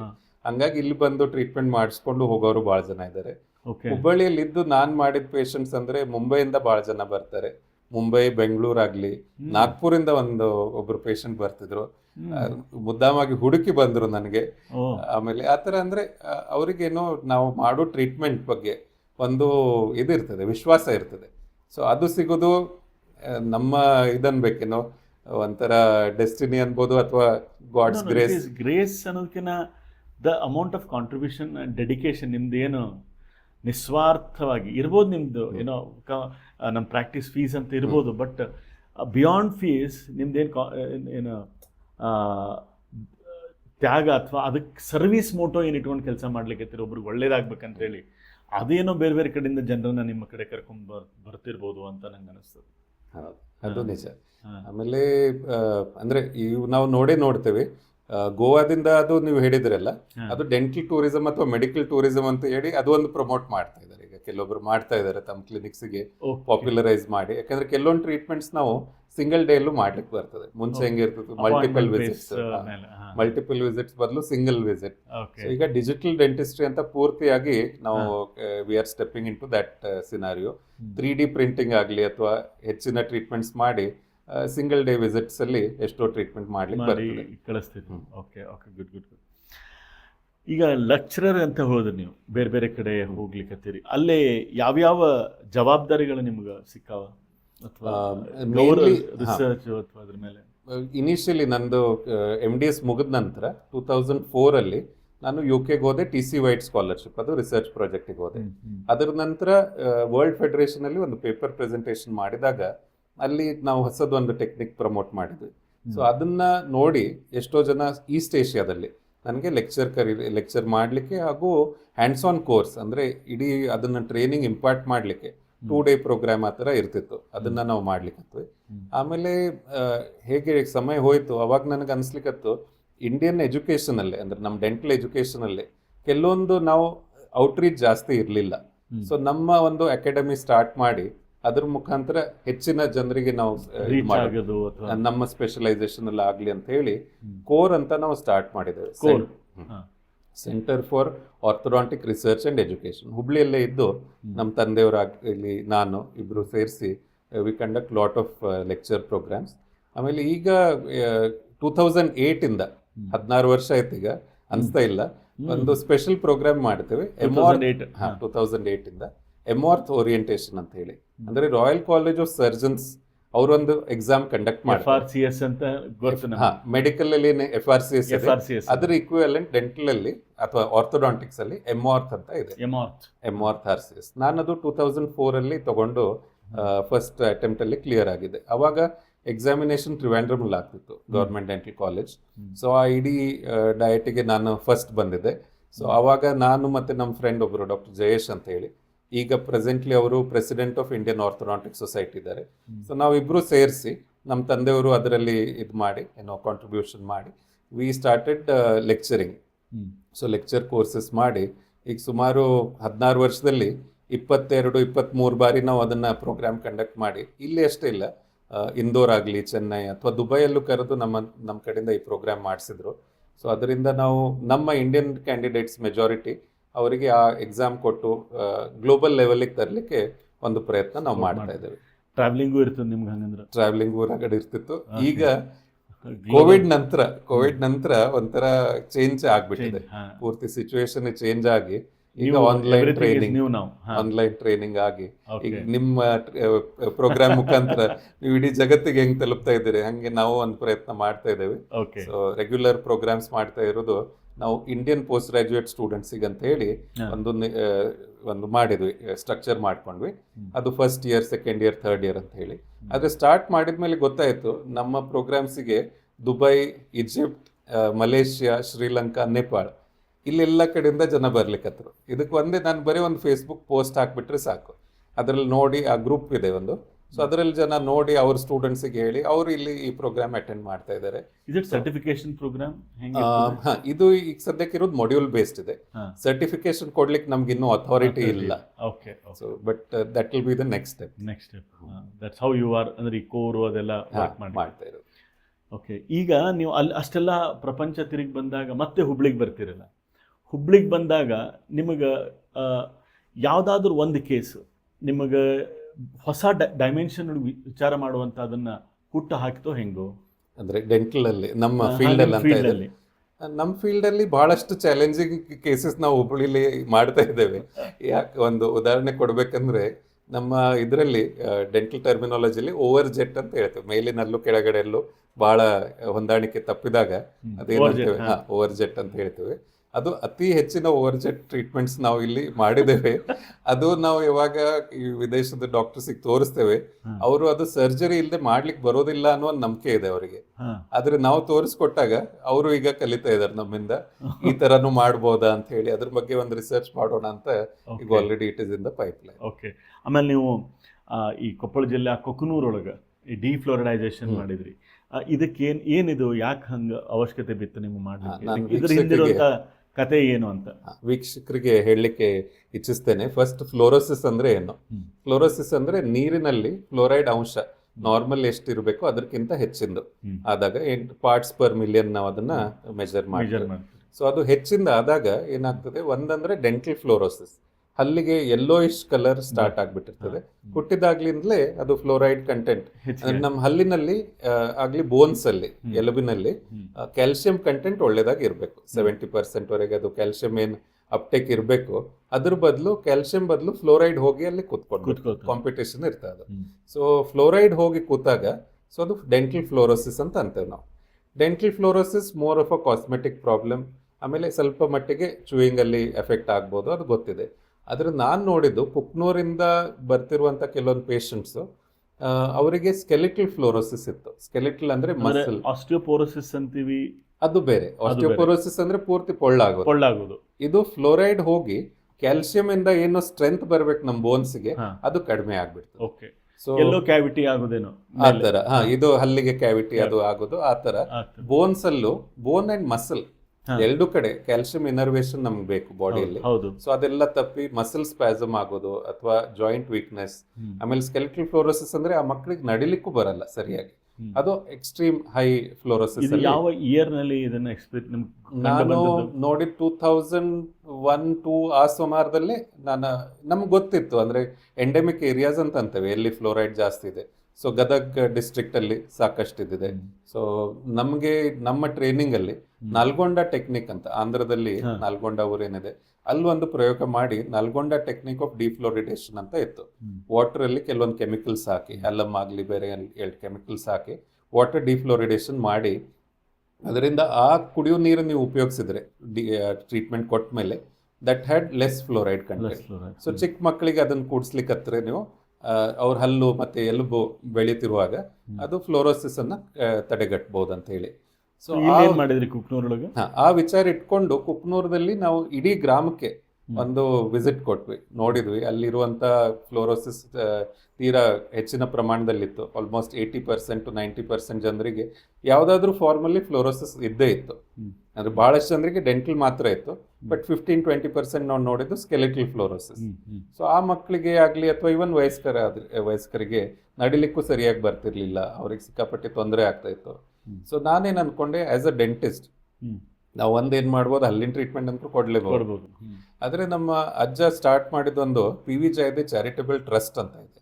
ಸೊ ಅದು ಮತ್ತೆ ನಮ್ಮ SDM ಡೆಂಟಲ್ ಕಾಲೇಜಲ್ಲಿ ನಮ್ಮ ಒಬ್ಬರು ಸ್ನೇಹಿತರು ಡಾಕ್ಟರ್ ಜಿತೇಂದ್ರ ಅರಿಗ ಅಂತ ಹೇಳಿ ಇಬ್ರು ಸೇರಿ ನಾವು ಅಲ್ಲಿ ವಿಲೇಜಸ್ಗೆ ರೆಗ್ಯುಲರ್ಲಿ ಹೋಗಿ ಹೋಮ್ ಟು ಹೋಮ್ ವಾಟರ್ ಡಿಫ್ಲೋರಿಡೇಷನ್ ಹೆಂಗ್ ಮಾಡ್ಬೋದು ಅನ್ನೋದು 2-3 ಸಲ ಅವ್ರಿಗೆ ಕಲಿಸ್ಕೊಟ್ವಿ. ಇನಿಷಿಯಲಿ ಪಟಗ ಅಂತ ಹೇಳ್ತೀವಿ, ಅಲಮ್ ಹಾಕಿ ಅದಲ್ಲದೆ 2 ಕೆಮಿಕಲ್ಸ್ ಇರ್ತಾವ, ಅವು ಮಿಕ್ಸ್ ಮಾಡಿ ಅದೊಂದ್ ಸ್ವಲ್ಪ ಸಮಯ ಇಟ್ಟು ಅದು ಇದು ಸೆಡಿಮೆಂಟೇಶನ್ ಆದ್ಮೇಲೆ ಮೇಲಿನ ನೀರಷ್ಟೇ ತಗೊಂಡು ನೀವು ಕುಡಿಬಹುದು ಅಂತ ಹೇಳಿ ಅದು ಕಲಿಸ್ಕೊಟ್ವಿ. ಆದ್ರೆ ಅದಕ್ಕೆ ಪ್ರಾಬ್ಲಮ್ ಏನ್ ಬಂತಂದ್ರೆ ರೆಗ್ಯುಲರ್ಲಿ ಅದನ್ನ ಕೆಮಿಕಲ್ಸ್ ಅವ್ರಿಗೆ ಸಪ್ಲೈ ಮಾಡೋದು ಅದೆಲ್ಲ ಕಷ್ಟ ಆಗ್ತಾ ಇತ್ತು. ಸೊ ಅಲ್ಲಿ ಜನನೇ ಸ್ವತಃವಾಗಿ ಅವರೊಂದು ಇನಿಷಿಯೇಟಿವ್ ತಗೊಂಡು ನಮ್ಮ ಹತ್ರ ಬಂದ್ರು. ಅವ್ರೇನಂದ್ರು, ನೀವು ಇದಕ್ಕೆ ಪರಿಹಾರ ಅಂದ್ರೆ ನಾರ್ಮಲ್ ನ್ಯಾಚುರಲ್ ಗ್ರೌಂಡ್ ವಾಟರ್ ಸಿಕ್ಬಿಟ್ರೆ which is less of fluoride ಹೆಂಗ್ ಅಂತ ಹೇಳಿ. ಸೊ ನಾವಂದ್ರೆ ಅತಿ ಉತ್ತಮ ಇದಿದೆ, ಸಜೆಷನ್ ಇದೆ. ಸೊ ಆರ್ಟಿಫಿಷಿಯಲ್ ಲೇಕ್ ಅನ್ನೋದು ಒಂದು ಮ್ಯಾನ್ ಮೇಡ್ ಲೇಕ್ ತರ ಕನ್ಸ್ಟ್ರಕ್ಷನ್ ಮಾಡ್ಲಿಕ್ಕೆ ಅವರು ಒಬ್ಬರು ಅದಕ್ಕೆ ಜಾಗವನ್ನು ಕೊಟ್ಟರು, ತಮ್ಮ ಜಾಗ. ಆಮೇಲೆ ಬಾಕಿಯವ್ರು ಸೇರಿ ಅದಕ್ಕೆ ಏನ್ ಬೇಕು ನೆಸೆಸರಿ ಮಾಡಿ ಅದೊಂದು ಸ್ಮಾಲ್ ವಾಟರ್ ಟ್ಯಾಂಕ್ ಅಥವಾ ಒಂದು ಲೇಕ್ ಅನ್ಲಿಕ್ಕೆ ಬರಲ್ಲ, ಚಿಕ್ಕ ಪಾಂಡ್, ಅದನ್ನ ಮಾಡಿ ಅದರಿಂದ ನೀವು ನೀರು ತಗೋಬಹುದು ಅನ್ನೋದು ಆ ಮಟ್ಟಿಗೆ ನಾವು ಅದನ್ನ ತಗೊಂಡು ಹೋದ್ವಿ. ಬಹಳ ಖುಷಿ ಆಯ್ತು ಆ ತರ ಒಂದು ಸಾಮಾಜಿಕ ಕಾರ್ಯ ಮಾಡಿ. ಅದ ನಂತರ ಅಲ್ಲಿ ರಾಜೀವ್ ಗಾಂಧಿ ಇರಿಗೇಷನ್ ಸ್ಕೀಮ್ ಅಂತ ಬಂತು. So natural flowing water, ground water ಅಲ್ಲಿ ಫ್ಲೋರೈಡ್ ಜಾಸ್ತಿ ಇರ್ತದೆ. ಸೊ ಇದನ್ನ ಅವರು ಡೈರೆಕ್ಟ್ ಇರಿಗೇಷನ್ ಕೊಟ್ಬಿಟ್ರು, ಫ್ರೆಶ್ ವಾಟರ್ದು. ಸೊ ಅದರಿಂದ ಅದು ಎಷ್ಟೋ ಮಟ್ಟಿಗೆ ಕಡಿಮೆ ಆಗಿದೆ ಅಂತ ಅನ್ಬೋದು. Okay, good. ಸೊ ಈ ರೀತಿ ಸಮಾಜಮುಖಿಯಾಗಿ ನೀವು ಕೆಲವೊಂದಿಷ್ಟು ಕೆಲಸ ಮಾಡಿದಾಗ ನಿಮಗೆ ಸಿಗುವಂಥ ಖುಷಿ ಅನುಭವಕ್ಕೂ ಪ್ರಾಕ್ಟೀಸ್ನಲ್ಲಿ ಸಿಗುವ ಅನುಭವಕ್ಕೂ ಏನು ವ್ಯತ್ಯಾಸ ನೀವು ಎಕ್ಸ್ಪೀರಿಯನ್ಸ್ ಮಾಡಿ? ಬಹಳ ವ್ಯತ್ಯಾಸ, ಅಂದ್ರೆ ಅದು ಕಂಪೇರ್ ಮಾಡ್ಲಿಕ್ಕೆ ಬರ್ಲಿಕ್ಕಿಲ್ಲ ಅಂತ ಅನ್ಬೋದು. ನಾವೇನು ನಾನು ಆಸ್ ಆರ್ಥೋಡಾಂಟಿಸ್ಟ್ ನಾನು ನೋಡೋದು, ವೆನ್ ಯು ವರ್ಕ್ಡ್ ಫಾರ್ ನೀರಿನ ಸಲುವಾಗಿ ಕೆಲಸ ಮಾಡಿದಾಗ ಇಟ್ ಈಸ್ ಬೇಸಿಕ್ ರಿಕ್ವೈರ್ಮೆಂಟ್ ಅಲ್ಲ ಸಮಾಜದ್ದು. ನೀವು ಹೇಳಿಕೆ ಸೊ ಅದು ಅಂದ್ರೆ ಕಂಪೇರ್ ಮಾಡ್ಲಿಕ್ಕೆ ಬರ್ಲಿಕ್ಕಿಲ್ಲ ಅಂತ ಅನ್ಬೋದು. ಆಪಲ್ಸ್ ಅಂಡ್ ಆರೆಂಜಸ್ ಅನ್ನಂಗೆ ನಾವು ಈಗ ಸ್ಮೈಲ್ ಡಿಸೈನರ್ಸ್ ಅನ್ಕೋತೇವೆ ನಮ್ಗೆ ಸ್ವತಃವಾಗಿ. ಆರ್ಥೋಡಾಂಟಿಸ್ಟ್ ಅಂದ್ರೆ ವಕ್ರ ಹಲ್ಲನ್ನ ಸೀದಾ ಮಾಡಿ ಆಮೇಲೆ ಅದರಲ್ಲಿ ಏನ್ ಖುಷಿ ಸಿಗ್ತದೆ ಅದು ಲೈಫ್ ಲಾಂಗ್ ನಾವು ನೋಡ್ತಾ ಇರ್ತೇವೆ. ಆ ಮಕ್ಕಳಿಗೆ ಎಷ್ಟೋ ಸಲ ಅವ್ರ ಮದುವೆ ಇನ್ವಿಟೇಷನ್ ಕಾರ್ಡ್ ತಗೊಂಡ್ ಬಂದಾಗ ಅವ್ರ ಸ್ಮೈಲ್ ನೋಡಿ ಅವರಿಗೂ ಅಷ್ಟೇ ಖುಷಿ, ನಮಗೂ ಅಷ್ಟೇ ಖುಷಿ, ನಾವು ಇದನ್ನ ಕ್ರಿಯೇಟ್ ಮಾಡಿದ್ವಿ ಅಂತ ಹೇಳಿ. ಅದು ಒಂದು ಕಡೆಯಲ್ಲಿ. ಆದ್ರೆ ಈ ಕುಕ್ನೂರ್ ಊರಿನಲ್ಲಿ ಆ ಮಕ್ಕಳಿಗೆ ನಾವೇನು ಒಂದು ಮುಂದಿನ ಫ್ಯೂಚರ್ ಇಡೀ ಲೈಫಿಗೆ ಲೈಫ್ ಚೇಂಜಿಂಗ್ ಎಕ್ಸ್ಪೀರಿಯನ್ಸ್ ಏನಿತ್ತು ಅವ್ರಿಗೆ ಅಷ್ಟು ಗೊತ್ತಾಗಿರ್ಲಿಕ್ಕೂ ಇಲ್ಲ. ಬಟ್ ನಮ್ಗಾಗಿರುವಂತ ಖುಷಿ ಅದು ಅಮೂಲ್ಯವಾದದ್ದು. ಯಾಕಂದ್ರೆ ನಿಮ್ಮ ಬೇಸಿಕಲಿ ಸಾಕಷ್ಟು ನೀವು ಸಮಾಜಮುಖಿಯಾಗಿ ಕೆಲಸ ಮಾಡಿರಿ. ಈಗ ದೇಶಪಾಂಡೆ ಫೌಂಡೇಶನ್ ಜೊತೆಗೆ ಆಗಲಿ, ಆಮೇಲೆ ಟೈ ಜೊತೆಗೆ ಕೆಲವೊಂದಿಷ್ಟು ಕೆಲಸ ಮಾಡಿರಿ. ಅದರೊಳಗೆ ಯಾವ ನೀವು ಆರಿಸ್ಕೊಂಡಿರೋ ಕೆಲಸ? ದೇಶಪಾಂಡೆ ಫೌಂಡೇಶನ್ ಅಲ್ಲಿ ಅಂದ್ರೆ 2008 ಅಥವಾ 2009 ನನಗೆ ಬಹಳ ಇಚ್ಛೆ ಇತ್ತು. ಅಂದ್ರೆ ನಾನು ಇರೋದು ಏನಾದರೂ ಒಂದು ಒಳ್ಳೆ ಕೆಲಸ ಮಾಡ್ಲಿಕ್ಕೆ ಬರಬೇಕು apart from our profession is one part, 50%. ಅಂದ್ರೆ ಉಳಿದಿದ್ದ 30% ನೀವು ಸಮಾಜಕ್ಕೆ ಇರಬೇಕು, 20% ಫ್ಯಾಮಿಲಿ ಟೈಮ್ ಇಡಬೇಕಂತ ಆ ಲೆಕ್ಕದಲ್ಲಿ ಪರ್ಸೆಂಟೇಜ್ ಡಿವೈಡ್ ಮಾಡಿದೆ. ಸೊ 30% ಏನು ಮಾಡ್ಬೋದು. ಸೊ ಅದರಲ್ಲಿ ದೇಶಪಾಂಡೆ ಫೌಂಡೇಶನ್ ಯಾವಾಗ ಸ್ಟಾರ್ಟ್ ಆಯಿತು ಅವಾಗ ಹೋಗಿ ನಾನು ನೋಡಿದಾಗಲೇ ಐ ವಾಸ್ ಹೈಲಿ ಇಂಪ್ರೆಸ್ಡ್. ಅವರಿಗೆ ಇರುವಂತ ಒಂದು ವಿಚಾರ, ಶ್ರೀ ಗುರುರಾಜ್ ದೇಶಪಾಂಡೆ ಅವರಿಗೆ, ಶ್ರೀಮತಿ ಜಯಶ್ರೀ ಅವರಿಗೆ ಈ ಭಾಗದಲ್ಲಿ ಸ್ಯಾಂಡ್ ಬಾಕ್ಸ್ ಅಂತ ಒಂದು ಕ್ರಿಯೇಟ್ ಮಾಡಿ ಅವ್ರಿಗೊಂದು ಒಳ್ಳೆ ಇದು ಬರ್ಲಿ NGOs ಅಂತ ಹೇಳಿ ಅವ್ರು ಮಾಡ್ತಾ ಇದ್ರು. ಸೊ ಅವ್ರಿಗೆ ನಾನು ಫಸ್ಟ್ ಅವರು ಡೆವಲಪ್ಮೆಂಟ್ ಡೈಲಾಗ್ ಅಂತ ಮಾಡ್ತಾರೆ ಪ್ರತಿ ವರ್ಷ. ಸೊ ಫಸ್ಟ್ ಡೆವಲಪ್ಮೆಂಟ್ ಡೈಲಾಗ್ ಆದಾಗ ನಾನು ಅವ್ರಿಗೆ ಹೋಗಿ ಮುದ್ದಾಮಾಗಿ ಭೇಟಿ ಆದೆ. ಸೊ ಅವ್ರ ಫಸ್ಟ್ ಪ್ರಶ್ನೆ ಬಂದಾಗ ಟಾಟಾ ಅವ್ರು ಬಂದಿದ್ದಿಲ್ಲ, ಫಸ್ಟ್ ಅಥವಾ ಸೆಕೆಂಡಿಗೆ ಟಾಟಾ ಅವ್ರು ಬಂದಿಲ್ಲ. ಸೊ ಅವಾಗ ಫಸ್ಟ್ ಇದಕ್ಕೆ ಯಾರು ಬಂದ ನೆನಪಿಲ್ಲ. ಆದ್ರೆ ಹೋಗಿ ನಾನು ಮುದ್ದಾಮಾಗಿ ಅವರಿಗೆ ಸಂಜೆಗೆ ಒಂದು ಇನ್ಫಾರ್ಮಲ್ ಪ್ರೋಗ್ರಾಮ್ ಇರ್ತಾ ಅವಾಗ ಭೇಟಿ ಆದೆ. ಸೊ ಅವ್ರು ಗುರ್ತು ಹಿಡಿದ್ರು, ನೀನು ಜಯದೆ ಅಂದ್ರೆ ಅವ್ರಿಗೆ ಫ್ಯಾಮಿಲಿ ಬಗ್ಗೆ ಗೊತ್ತಿತ್ತು. ಸೊ ಅವ್ರು ಒಂದೇ ಪ್ರಶ್ನೆ ಕೇಳಿದ್ರೆ, ನೀನ್ ಹುಬ್ಬಳ್ಳಿ ಸಲುವಾಗಿ ಏನ್ ಮಾಡ್ಲಿಕ್ಕೆ ತಯಾರಿದ್ದಿ? ನನ್ನ ಕಡೆಯಿಂದ ನಾನು ನಿನ್ಗೆ ಸಪೋರ್ಟ್ ಮಾಡ್ಲಿಕ್ಕೆ ರೆಡಿ ಇದ್ದೇನೆ. ಸೊ ನಾನೊಂದು ಸಜೆಷನ್ ಕೊಟ್ಟೆ ಅವರಿಗೆ. ನನಗೆ ಅವಾಗ ತಲೆಯಲ್ಲಿ ಒಂದು ಬೇರೆ ಇದಿತ್ತು, ಕ್ಲೇ ಅಂತ ಇತ್ತು, ಸಿವಿಕ್ ಲೀಡರ್ಶಿಪ್ ಅಮಂಗ್ ಯೂತ್. ನಾನಿನ್ನು ಯೂತ್ ಅಲ್ಲಿ ಅವಾಗ ಕನ್ಸಿಡರ್ ಮಾಡ್ಕೋಬಹುದು. ಸೊ ಸಿವಿಕ್ ಲೀಡರ್ಶಿಪ್ ಅಂತ ಹೇಳಿ ನಾನು ಅವ್ರಿಗೆ ಸಜೆಸ್ಟ್ ಮಾಡಿದೆ. ಅವರಂದ್ರು ಮರುದಿನ ಬಂದು ಭೇಟಿಯಾಗಿ ನನಗೆ ನೋಡೋಣ ಏನ್ ಮಾಡ್ಬೋದು ಅಂತ ಹೇಳಿ. ಸೊ ಮರುದಿನ ಹೋದೆ, ಅವ್ರಿಗೆ ಭೇಟಿ ಆದೆ, ಬಹಳ ಪಂಕ್ಚುವಲ್. ಆಮೇಲೆ ಅವ್ರ ಮೀಟಿಂಗ್ಸ್ ಹೆಂಗಂದ್ರೆ ಅವ್ರು ಎಲ್ಲೋ ನಡೀತಾ ಹೋಗ್ತಿರುವಾಗ 5 ನಿಮಿಷದಲ್ಲಿ ಒಂದು ಮೀಟಿಂಗ್ ಮುಗಿದಿತ್ತು, ಅವ್ರು ಅಷ್ಟು ಬ್ಯುಸಿ. ಸೊ ಆ 5 ನಿಮಿಷದಲ್ಲಿ ಅವರು ನಡೀತಾ ನಂಗೆ ಕೇಳಿದ್ರು, ನೀನ್ ನಾಳೆ ಅಥವಾ ನಾಡ್ದಿಷ್ಟರಲ್ಲಿ 2 ದಿನದಲ್ಲಿ 50 ಜನರಿಗೆ ಸೇರಿಸ್ಬೋದಾ ನೀನು? ನಾನಂದೆ ಯಾವ ಥರ? ಇಲ್ಲ, ಬೇರೆ ಬೇರೆ ಫೀಲ್ಡ್ಸ್ದವರು ಇರಬೇಕು, ಬೇರೆ ಬೇರೆ ಪ್ರೊಫೆಷನ್ದವರು. ಸೊ ನಾನಂದೆ ಪ್ರಯತ್ನ ಮಾಡ್ತೇನೆ ನನ್ನ ಕಡೆಯಿಂದ. ಅವರಂದ್ರು ಅವ್ರ ಕಡೆ ಯಾರು CEO ಇದ್ರು ಅವ್ರಿಗೂ ಹೇಳಿ. ಸೊ ನಾನೊಂದು 20-25 ಜನ ಫ್ರೆಂಡ್ಸಿಗೆ ಕರ್ಕೊಂಡು ಹೋಗಿ ಅವರು ಒಂದು 15 ಜನ ಕರ್ಕೊಂಡು ಬಂದು. ಸೊ ಅವ್ರೇನು ಹೇಳಿದ್ರು, ಹುಬ್ಳಿ ಚಾಂಪಿಯನ್ಸ್ ಅಂತ ಒಂದು ಪ್ರೋಗ್ರಾಮ್ ನಿರ್ಮಿಸೋಣ. ಇದರಲ್ಲಿ ನಾವು ಫ್ರಮ್ ದೇಶಪಾಂಡೆ ಫೌಂಡೇಶನ್ ನಿಮಗೆ ಸೋಷಿಯಲ್ ಸೆನ್ಸಿಟೈಸೇಷನ್ ಮಾಡ್ತೇವೆ. ನಾವು ಯಾವ್ಯಾವ ಪ್ರೋಗ್ರಾಮ್ಸ್ ಮಾಡ್ತಾ ಇದ್ವಿ, ಯಾವ NGOsಗೆ ಸಪೋರ್ಟ್ ಮಾಡ್ತಾ ಇದ್ವಿ, ನೀವು ನಿಮ್ಮ ಪ್ರೊಫೆಷನ್ ಇಂದ ನೀವು ನಿಮ್ಮ ಐಡಿಯಾಸ್ ಅನ್ನು ಕೊಟ್ಟು ಅದನ್ನ ಹೇಗೆ ಮೇಲ್ ತರ್ಬೋದು ಅನ್ನೋದು ಹುಬ್ಳಿ ಚಾಂಪಿಯನ್ಸ್. ಆದ್ರೆ ಫಸ್ಟ್ ನಿಮಗೆ ಸೆನ್ಸಿಟೈಸೇಷನ್ ಆಗ್ಬೇಕಂತ ಹೇಳಿ. ಸೊ ನಮಗೆ 6 ಮಂತ್ ಓರಿಯೆಂಟೇಷನ್ ಇರ್ತಿತ್ತು. Every Sunday, 1 Sunday in every month 6 different NGOs ಅವ್ರ ಹತ್ರ ಹೋಗಿ 6 or may be 10 also sometimes NGOsಗೆ ಹೋಗಿ ಅವ್ರು ಮಾಡೋ ಕೆಲಸ, ಆಮೇಲೆ ಅದರಲ್ಲಿ ಏನು ಸುಧಾರಣೆ ತರ್ಬೋದನ್ನು ನಮ್ಮ ಕಡೆಯಿಂದ ಒಂದು ಗ್ರೂಪ್ ಆಕ್ಟಿವಿಟಿ ಮಾಡಿಸ್ತಾ ಇದ್ರು. So per batch Hubli champions ಅಲ್ಲಿ 20 ಆ ಥರ 5 ಬ್ಯಾಚಸ್ ಅವ್ರಿಗೆ ಬಂದು ಸೊ ಹುಬ್ಳಿ ಚಾಂಪಿಯನ್ಸ್ ಇನ್ನೊಂದಿದೆ you have to do one big social activity in a group 3 ಅಥವಾ 4 ಜನರದ್ದು. ಸೊ ಆ ಥರ ಹುಬ್ಳಿ ಚಾಂಪಿಯನ್ಸ್ ಅದು ಒಂದು ಚಾಲೆಂಜೇ ಕೊಟ್ಟರು ನಮಗವರು, ಗುರುರಾಜ್ ದೇಶಪಾಂಡೆ ಅವರು. ಸೊ ಅದನ್ನು ತಗೊಂಡು ನಾವು ಸಾಕಷ್ಟು ಕಾರ್ಯಗಳು ಮಾಡಿದ್ವಿ. ಸೊ ಉದಾಹರಣೆಗೆ ಹೇಳ್ಬೇಕಂತಂದ್ರೆ ಅವಾಗಲೇ 2009 first plastic anti plastic campaign ಅಂತ ಒಂದು ಮಾಡಿದ್ವಿ ನಾವು. ಅದರಲ್ಲಿ ಏನು ಮಾಡಿದ್ವಿ ಅಂದ್ರೆ ದೊಡ್ಡ ರ್ಯಾಲಿ ತಗೊಂಡ್ವಿ ನಾವು. ನಮ್ಮ BUB ಕಾಲೇಜ್ ಲೀಡ್ ಸ್ಟೂಡೆಂಟ್ಸ್ ಅಂತ ಲೀಡ್ ಅಂತ ಒಂದು ಲೀಡ್ ಪ್ರೋಗ್ರಾಮ್ ವಾಲಂಟಿಯರ್ಸ್ ತಗೊಂಡು ನಮ್ಮ ಹುಬ್ಳಿ ಚಾಂಪಿಯನ್ಸ್ ತಗೊಂಡು ಒಂದು 150 ಜನ ಎಲ್ಲ ಮಾರ್ಕೆಟ್ ಏರಿಯಾಸ್, ಪ್ರಾಮಿನೆಂಟ್ ಮಾರ್ಕೆಟ್ ಏರಿಯಾಸಲ್ಲಿ ಹೋಗಿ ಅವ್ರು ಯೂಸ್ ಮಾಡ್ತಿರುವಂಥ ಪ್ಲಾಸ್ಟಿಕ್ಕನ್ನು ತಗೊಂಡು ಅವರಿಗೆ ಆಲ್ಟರ್ನೇಟಿವ್, ಮೆಡಿಕಲ್ ಶಾಪ್ ಆದರೆ ಅದಕ್ಕೆ ಪೇಪರ್ ಬ್ಯಾಗ್ಸ್ ಅಥವಾ ಇವರಿಗೆ ಜೂಟ್ ಬ್ಯಾಗ್ಸ್ ಈ ಥರ ನಾವು ರೆಡಿ ಮಾಡ್ಕೊಂಡು ಇಟ್ಕೊಂಡಿದ್ವಿ. ಅಷ್ಟು ನಾವು ಹಂಚಿದ್ವಿ. ಆಮೇಲೆ ನಿಮ್ಗೆ ಆಶ್ಚರ್ಯ ಆಗ್ಬೋದು, ಆ ಕಾಲದಲ್ಲಿ 2008 ನಾನು ಹೇಳ್ತಾ ಇರೋದು, ಒಂದು ದಿನದಲ್ಲಿ ಒಂದು 3 ಗಂಟೆ ಕಾಲಾವಧಿಯಲ್ಲಿ ಸುಮಾರು ಒಂದು 15-20 kg ಅಷ್ಟು ನಾವು ಪ್ಲಾಸ್ಟಿಕ್ ಅವ್ರ ಕಡೆಯಿಂದ ತಗೊಂಡು ಬಂದ್ರಿ ಆ ಕಾಲದಲ್ಲಿ. ಅಂದ್ರೆ ಈಗ ಇನ್ನೂ ಅದರ ಪ್ರಮಾಣ ಹೆಚ್ಚಿಗೆ ಆಗಿದೆ. ಸೊ ಅದು ಒಂದು ಆಕ್ಟಿವಿಟಿ ಆಯ್ತು. ಆಮೇಲೆ Hubli Dharwad is known for spitting, ಎಲ್ಲ ಕಡೆ ಉಗುಳ್ತಾರೆ. ಸೊ ಆಂಟಿ ಸ್ಪಿಟ್ಟಿಂಗ್ ಕ್ಯಾಂಪೇನ್ ಮಾಡಿದ್ವಿ. ಎಸ್ ವ್ಯಾಸ ಅಂತ ಒಂದು ಯೋಗ ಯೂನಿವರ್ಸಿಟಿ ಇದೆ ಬೆಂಗಳೂರಲ್ಲಿ. ಸೊ ಅವ್ರದ್ದು ಒಂದು ಸ್ಟಾಪ್ ಡಯಾಬಿಟೀಸ್ ಕ್ಯಾಂಪೇನ್ ಅಂತ ಇತ್ತು. ಸೊ ಅದಕ್ಕೆ 11 days ಅವರು ಇಲ್ಲಿ ಬಂದು ಕ್ಯಾಂಪ್ ಮಾಡ್ಬೇಕಂತಿತ್ತು. ಸೊ ಗುರುರಾಜ್ ದೇಶಪಾಂಡೆ ಅವ್ರು ಹೇಳಿದ್ರು, ಹುಬ್ಳಿ ಚಾಂಪಿಯನ್ಸ್ ನೀವು ಟೇಕ್ ದ ಲೀಡ್ ಅಂತ ಹೇಳಿ ಇನಿಷಿಯೇಟ್ ಮಾಡಿ. ಸೊ ನಮ್ಮೆಲ್ಲ ವಾಲಂಟಿಯರ್ಸ್ ಆಗಿ ಇದ್ದು 11 ದಿನ ಅದಕ್ಕೆ ಇದು ಮಾಡಿ ಸೊ ಅದನ್ನ ನಾವು ಪ್ರಮೋಟ್ ಮಾಡಿದ್ವಿ. ಆಮೇಲೆ ಎನ್ವಿರಾನ್ಮೆಂಟಲ್ ರಿಲೇಟೆಡ್ ಸಾಕಷ್ಟು ಆಕ್ಟಿವಿಟೀಸ್ ಮಾಡ್ತಾ ಇದ್ವಿ. ಸೊ ಅದು ಥ್ರೂ ಹುಬ್ಳಿ ಚಾಂಪಿಯನ್ಸ್ ಅಂತ ಆಯ್ತು. ಅದಲ್ಲದೆ ನಮ್ಮ ಜಯದಿ ಚಾರಿಟೇಬಲ್ ಟ್ರಸ್ಟ್ ಥ್ರೂನು ನಾವು ಕೆಲವೊಂದು ಪ್ರೋಗ್ರಾಮ್ಸ್ ಮಾಡ್ತೀವಿ. ಅಂದ್ರೆ ಡೆಂಟಲ್ ಚೆಕಪ್ಸ್ ಅಂತೂ ಒಂದು ಇದ್ದೇ ಇದೆ. ಅದಲ್ಲದೆ ನಿಮ್ದು ಸೋಷಿಯಲ್ ಫ್ರೀ ಚೆಕಪ್ಸ್ ಎಲ್ಲ ಈಗ ಕಡಿಮೆ ಆಯಿತು. ಯಾಕಂದರೆ ಭಾಳಷ್ಟು ಡೆಂಟಿಸ್ಟ್ ಬಂದಂಗೆ ಪ್ರತಿ ಡೆಂಟಿಸ್ಟ್ ಆಗಲಿ ಅಥವಾ ಇಂಡಿಯನ್ ಡೆಂಟಲ್ ಅಸೋಸಿಯೇಷನ್ ಪರವಾಗಿ ಸಾಕಷ್ಟು ಕಡೆ ಅವರು ಕ್ಯಾಂಪ್ಸ್ ಮಾಡ್ತಾರೆ.